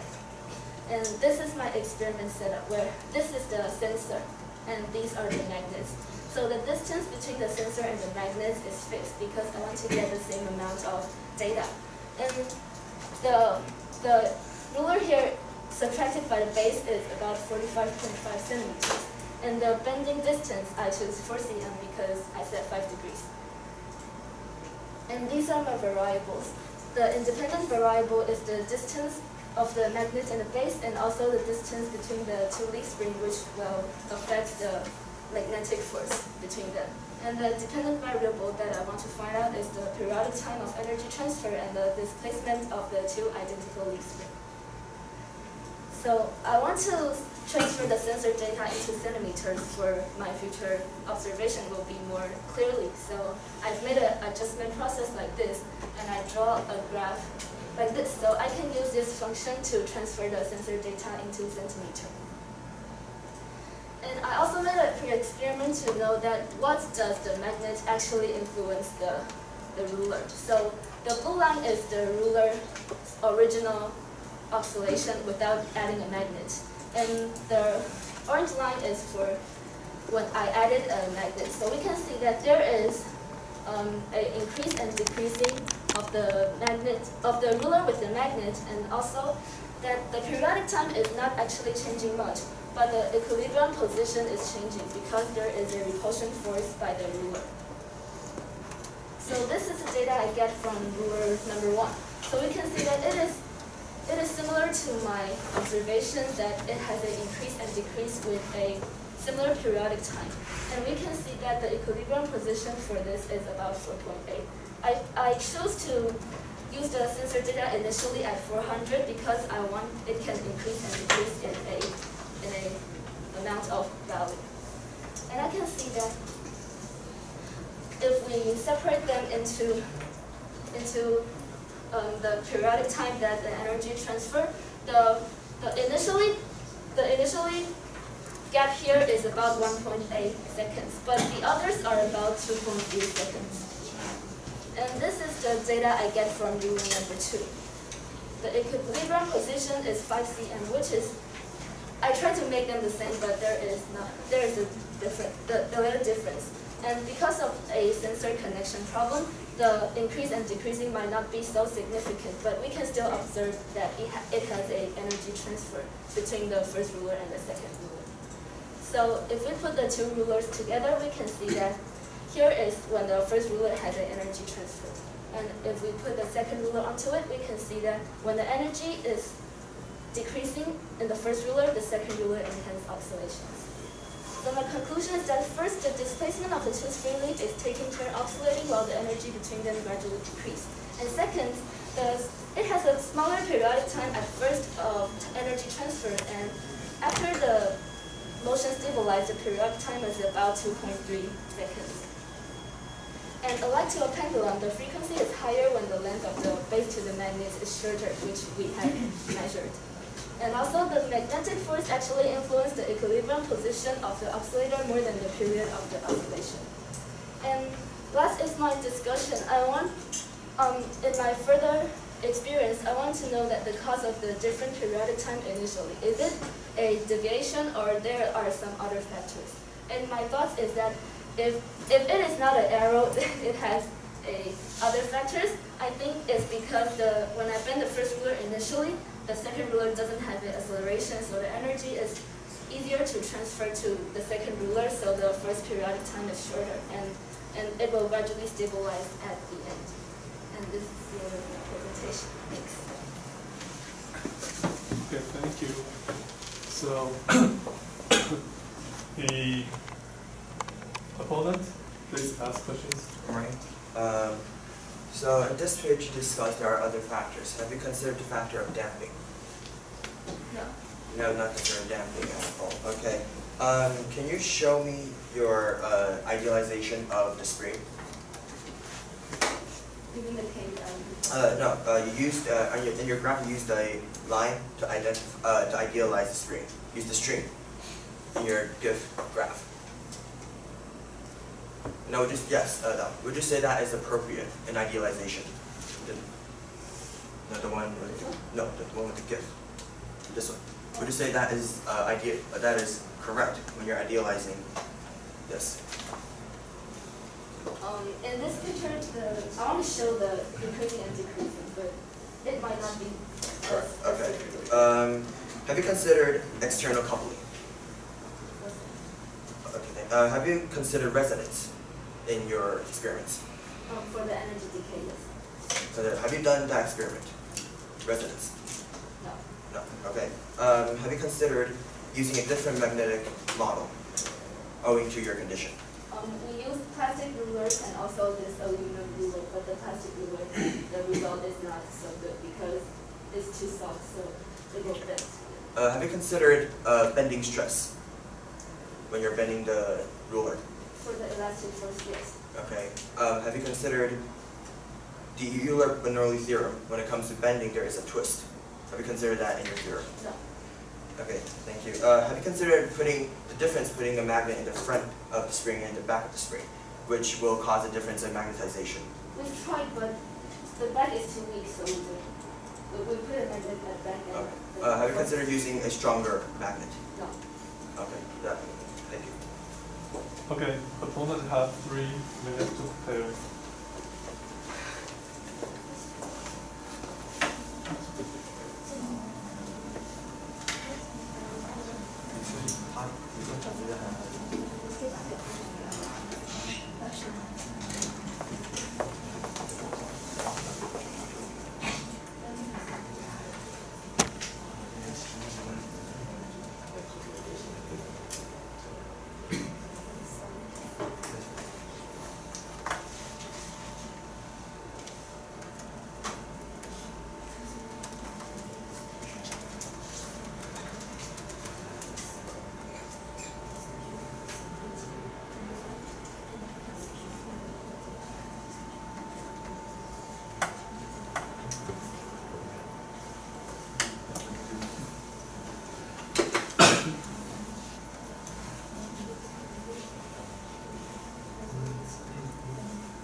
Okay, morning again. I am the opponent from Lagarde, and now I will be giving my presentation. So the problem statement is that secure the lower ends of 2 identical leaf springs or non-magnetic base and attach magnets to the upper end such that they repel and are free to move. Investigate how the movement of the springs depend on relative parameters. The focus will be to investigate the parameters and also explain this phenomenon. So, summary of the report. The phenomenon is that both springs oscillate back and forth due to energy transfer. And their theory is that it's simple harmonic motion under small angles. And also their experiment has various sets of data, yet they don't have enough parameters that were considered. The pros and cons of the reporter is that there is a clear video demonstration of the phenomenon. There are clear force graphs indicating the movement of the theoretical model. However, the cons that there are not enough parameters presented, plagiarism on page 14 without reference is not appropriate, and that to fail to consider the reality, thereby making the model way too ideal. Now I will enter my discussion, and I would like to invite the reporter. So first, I would like to discuss the phenomenon of the consideration of energy dissipation. So where did that enter in your theory and model? Sorry, excuse me? The timer is incorrect. Thank you. Where did that go into your theory? So we didn't but we have calculated the initial energy that it had, and the time it stops is about like 30 seconds, but we didn't actually draw the line of the energy dissipation. And why was that? Because in my opinion, if you don't include energy dissipation, the transformation energy would go forever. So the one big main reason that your amplitude decreased, decayed, is that because there is energy dissipation. So that would be something that I should think should be added into your theory to make it more complete. Okay, and the other thing I noticed was that you idealized sine theta as theta due to the small angle of 5 degrees. How about like larger degrees? In my thoughts, I think that when I given the larger angle initially, the elastic force initially will increase, but the movement is the same. So I tried it in the small angle, but yeah, I think you're right. I can try more for the larger angle. Okay. So back to what I said about energy dissipation and damping factor. There are two, in my opinion, there are two damping factors. What do you think? How many damping factors are there? I think when I bend the ruler itself has a damping factor, but I want to know what's the second. The second one, in my opinion, would be the eddy current damping and the resonance.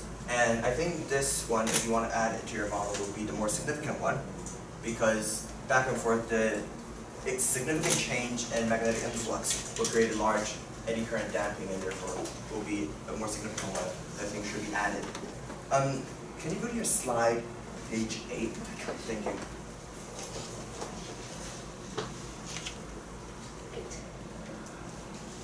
Right, so you said that this is a, this is a single, you only bend a single leaf, right?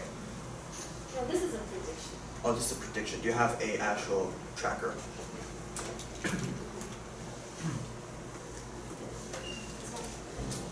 Okay, and this is single. I mean, like, there's two of them, right? Resonance, and you only bent one in this part. How about the other one? Can you put that graph on there? Because in your prediction on page 8, both of them are oscillating from the beginning. Yeah. How would you explain that? Okay, sorry, you're back to page 8. So for the prediction, I just want to make that when one of them increase and one of them decrease, but yeah, I don't have the ability to make the prediction like they're stabilized at the first time and one of them is kind of stable. But after the movement stabilized, I predict that it will look like this. In my opinion, I think you could have made the theory into an angular function, because in this experiment, angle affect your distance between the spring, the distance between magnets. That would be something that I would like to add. And also in your magnet model, you used R squared, correct? The force is inversely proportional to R squared. How about when it has an initial angle? Oh, I've considered that before, so I measured the same distance with the two magnets like parallelly and also in an angle, and it doesn't affect so much, so I just ignored it. Would it be possible because you measured the angle in a small angle? I think yes, but I did do this experiment in small angle, so in this experiment it might not affect, but if with larger angle it might affect more. Okay. And also, you said about your dipole moment, right? Did you change it? Did you change the dipole moment, or you did not change the dipole moment of your magnitude? Because you said that your force, alright, is proportionally to r squared. How about where does this theory come from? Your model. Like what is the formula for this force? Well, this is what I want to prove. So I use the device to measure the force, and I calculate the distance of it. So I can. So do you have like a mathematical equation or like a whole built-on model and theory for the situation for the topic? Like, so do you have a model where we can input the initial conditions and then output the exact occurrence of the damping and the oscillation? Okay, maybe that would be something you could further explore the topic. And can you please go to page 19? 19. 19. Right. So you said the magnet influence. How about like environmental magnetic field influence? Well, I made this experiment in the same area. Yeah, but I mean, have you considered, maybe a bigger magnetic field or maybe a smaller one, or maybe a magnetic field affects your experiment? Have you put that into? So you oscillate in the x-axis, right? So there might be a magnetic influx, let's say in a certain direction, or magnetic field in a certain direction. Have you considered that into your oscillation? Because that is a force when it comes to your dipole moment. I think that the straight way of the magnetic force influences the most. Yeah. So that's the one I consider. Alright, thank you. So, sorry, can you go back to you? There is a, and this is right. This is also the period of a single leaf spring. Yeah. Okay. So when you see by magnet, do you mean there's an external magnetic field, or do you mean just simply adding another mass onto this leaf spring? I added the mass on the leaf spring, and also this one I detect the force like it is to a wall, and the wall has a magnitude. So the repulsion force is on the ruler and the wall. Okay. For the magnetic one. And when you did the experiment, have you considered the moment of inertia? When it comes to adding a mass onto the spring itself. Okay. Also, how about the spring itself? Have you considered the difference between not only the length but also the width of the spring, the breadth of the spring? Well, I only made this experiment at one course. But with different lengths that I calculate the periodic times different. Because in my opinion, the leaf of the spring would affect it in the same angle, would affect the amplitude. And in that amplitude, it would affect your energy transformation, as you said, since the distance between the two magnets are closer, and that is in proportionally proportion to r squared. So maybe that could be something you could add into it. Okay. Maybe if the ruler is bigger, the energy decay will be faster because it has less elastic energy. Elastic energy. So you did your experiment. Yeah, I saw you had two angles, right? So let's say this is the neutral, and then y-axis. You had this angle, correct? That's it's phi. Or which angle? Actually, it's you had this angle. Because I considered it as a straight line for only 5 degrees, and it doesn't matter. It's a straight line. So maybe you should add, even if it's a small angle, you should add this angle because this is actually where your bending stress occurs. So and then if you add, let's say you want to know the period, and then you can use the torque or let's say energy transformation, then that will be more accurate, even at a small angle, because that will be the actual bending stress. And then, anything I would like to ask is, what if the magnets are the same pole, let's say north to north? How would that affect the period?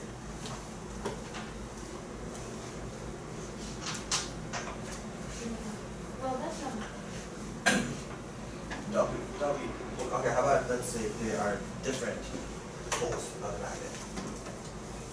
Because if it's N and S, it will attract. If it's N and N, it will repel.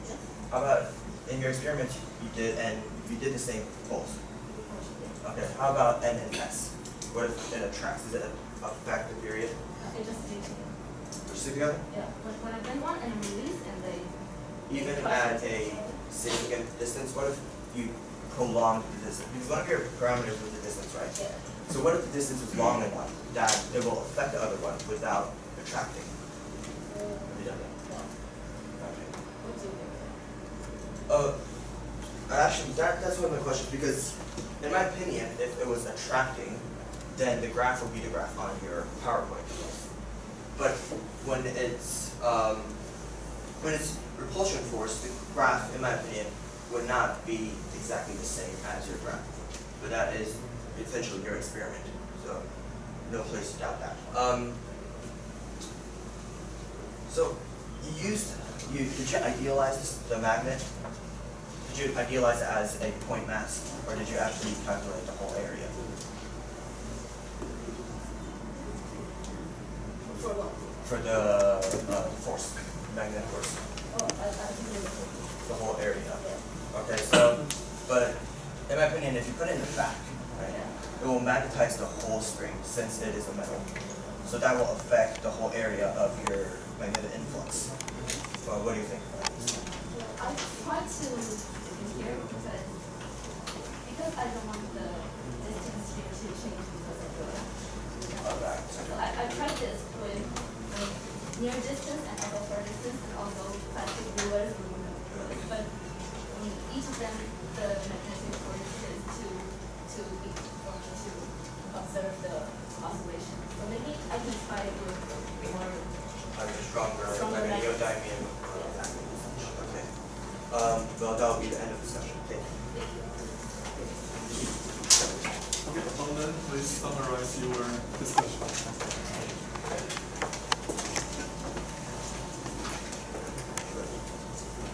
Okay.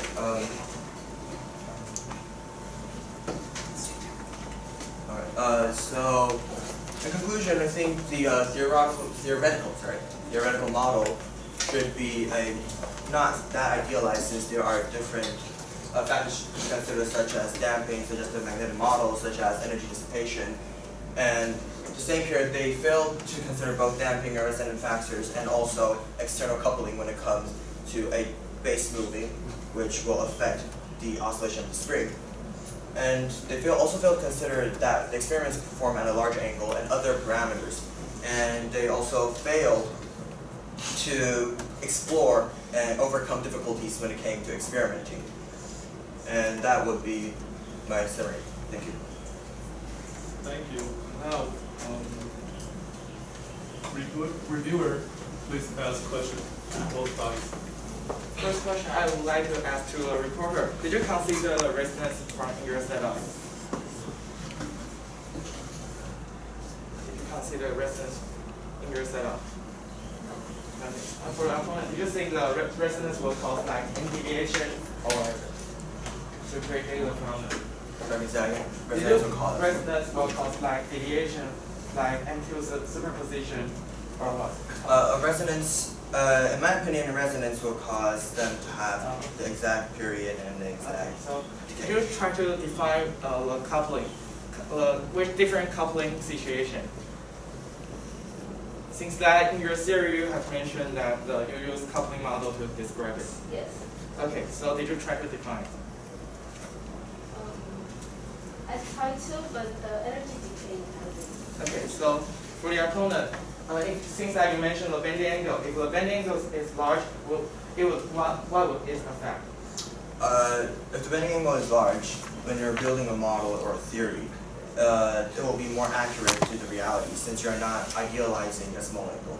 Okay, so which parameter can affect the frequency between the one wave crest and the one wave trough?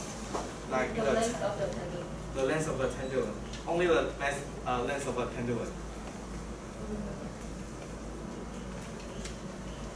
Okay, next question. What's correlation between the eventually stop time and the magnetic force for the recorder? Eventually stop time. Actually, it will be longer if I add magnets on it because it has the repulsion force to push it. Okay, so did you consider the kinetic energy of the magnets in y-axis? No. Okay, for reporter, did you think for the opponent, did you think that the movement of the kinetic energy of the magnet movement will cause like extra energy dissipation? The movement of the magnet in y-axis, things that you have mentioned in the discussion. Yeah, but there is a model that can be used to create an extra vector to put the models in. Okay, so if there has a boundary condition that the phenomenon won't happen for the reporter. I think if the two rulers are too far or the magnets are too weak. Okay, same as the reporter, or if there has a boundary condition that the phenomenon won't happen. I agree with the reporter that there are distance limitations and magnet limitations. Okay, since that you have mentioned that earlier from all these things theory, if the effective length of this string should be a constant and or the function. Sorry, can you say again? The theory. The theory mentioned the effective length, and did you think that the effective length correlated to the length is the function of the? Oh, thank you. Reviewer, we have 2 minutes to prepare a review.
Unopportunism of the competitor, and the review contains cells here, and today what I'm going to review is magnetical oscillator. And here's the main focus that we should be investigate. How do the different parameters affect the motion of the lead string, and how to analyze the property of the coupling system, such that eventually stop time, bit frequency, and the amplitude. And here's a review of a report. First, in his front-end part, he shows the oscillation motion of the system. And in the theory part, he used the coupling model to describe it. In the experiment part, he measured the elastic constant of the ruler. And here's the pros and cons for the reporter. Since that he did well is that he measured the elastic constant of the ruler and tried to analyze the motion, which is the angular displacement part, and tracking the motion of the ruler by Arduino. And here's the cons for the reporter. Since that he's an unsuitable model to describe it, since she used the spring model to describe it, which is a rigorous thing that is unsuitable. And here's no serial line and no error analysis, and lack of the parameters such as distance between two magnets and the mass of the magnet, and unstable releasing methods that they use hand to do the experiment. And here's a review of the opponent. He thinks that he should investigate the parameter and explain the phenomenon. And here's the pros and cons for the opponent. First, he noticed that he lack of theory, since that the opponent thinks that she should use the Bernoulli spring model and detailed discuss on the energy dissipation. And he has infinite prototype control in the presentation. And he didn't notice that the resonance of the experimental setup and too much discussion on the damping factor. And here's the key discussion of the smaller and the larger angle. And the opponent asked, did you consider using larger angle? Reviewer says no. So the reviewer thinks that if you use the larger angle, the elastic constant will be a function as the angle decreases. So the model won't fit the experiment. And here's the next discussion is about the magnetic field. The opponent asks, have you considered a bigger magnetic field? The reporter has an unclear answer. But however, the reviewer believes that the magnitude of the magnetic field will affect the motion of the ruler, such that angular frequency, angular frequency, base frequency, and the amplitude of the motion. And here's the other question. First, did you consider the resonance from your setup? The reporter answers no. The opponent states that it affects the period. The reviewer believes that it may cause unpredictable amplitude superposition. And here's the question of the bigger bending angle. The opponent says that it's more similar to the reality. The reviewer thinks that we should consider Bernoulli springs model with a bigger bending angle. And here's the points of the evaluator discussion. First, for the reporter, he lacked a definition of the base frequency, amplitude, and the coupling, which is the main factor in this motion. And in the theory part, the lack of theory about the Bernoulli springs model and can try to use Lagrange equation to calculate the motion. And for the setup part, since that they use a stable releasing method, and the opponent makes this discussion on the resonance of the setup, and for the experiment part, they discuss of the effective length and the magnetic force. And the parameter part, that means the length of the lip spring, elastic constant distance between the two magnets, and the project lack of analyze on the angular frequency and the eventually stop time. And here's my review. Thank you. Okay, thank you. So the reporter, please conclude your presentation. You have 2 minutes.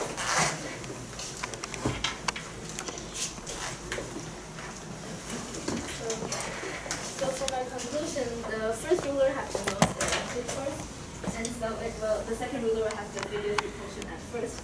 And also that the energy transfer from the first ruler is transferring to the other ruler. And yeah, I mentioned before all of this actually.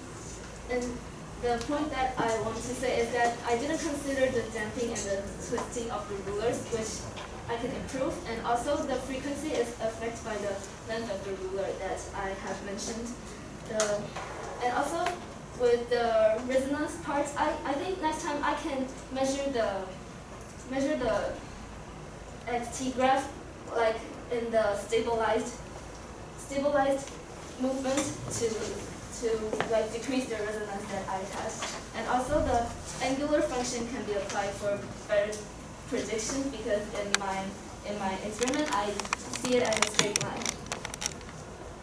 And also that I can consider the environmental magnetically influence that the opponent has set, and also adding the mass of the spring will affect the amplitude of the oscillation, and also the width of the lead spring also.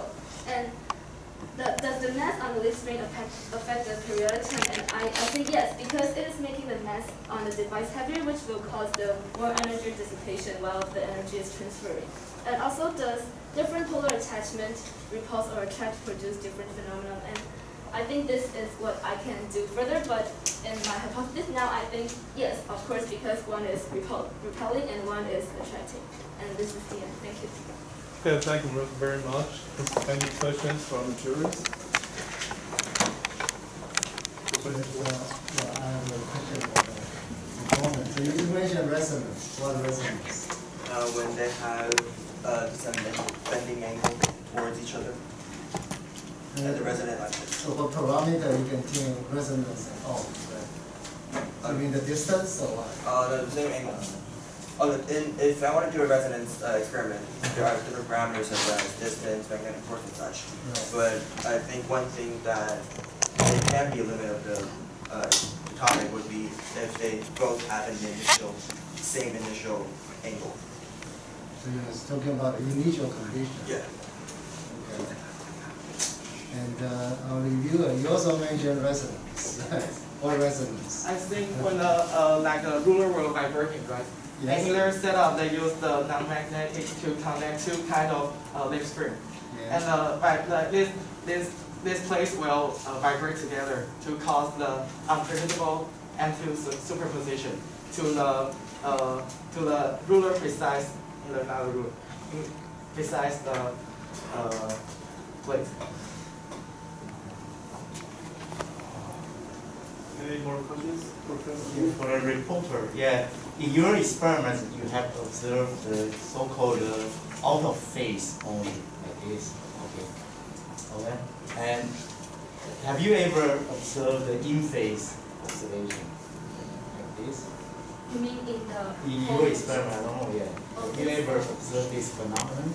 Yes. So I tried to make the XC reference. So I can see that it's usually in the shape like one of them is like this and the other one is decreasing.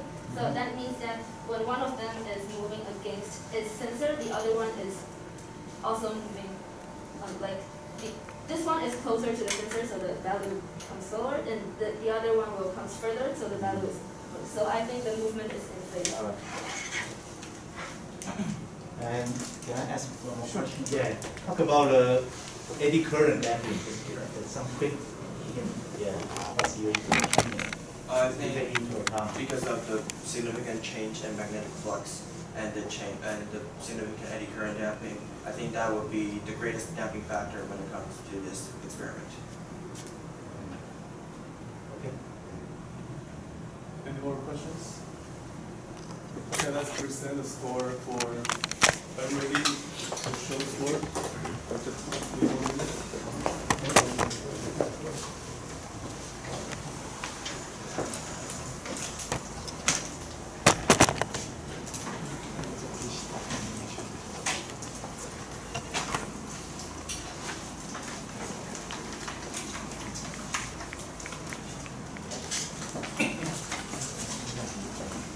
Okay, let's present score for the recorder. 6, 6, 5, 7, and 7. For the opponent, the scores are 8, 7, 6, 7, and 7. Finally, for the reviewer, the scores are 7, 7, 7, 7, 7. Okay, so finally, any more comments from the juries? No? So I think at the end of the session, I won't say that the competition is hard. These experiments are very hard. And if you come to college, you will find that not many college students can do what you do. So you should be proud of yourself. No matter what score you get today, don't get discouraged. You are very good. Okay? Okay, let's eat. Thank you. Thank you. 可以了，可以了，下楼吧。下午是胸中跟台北那个。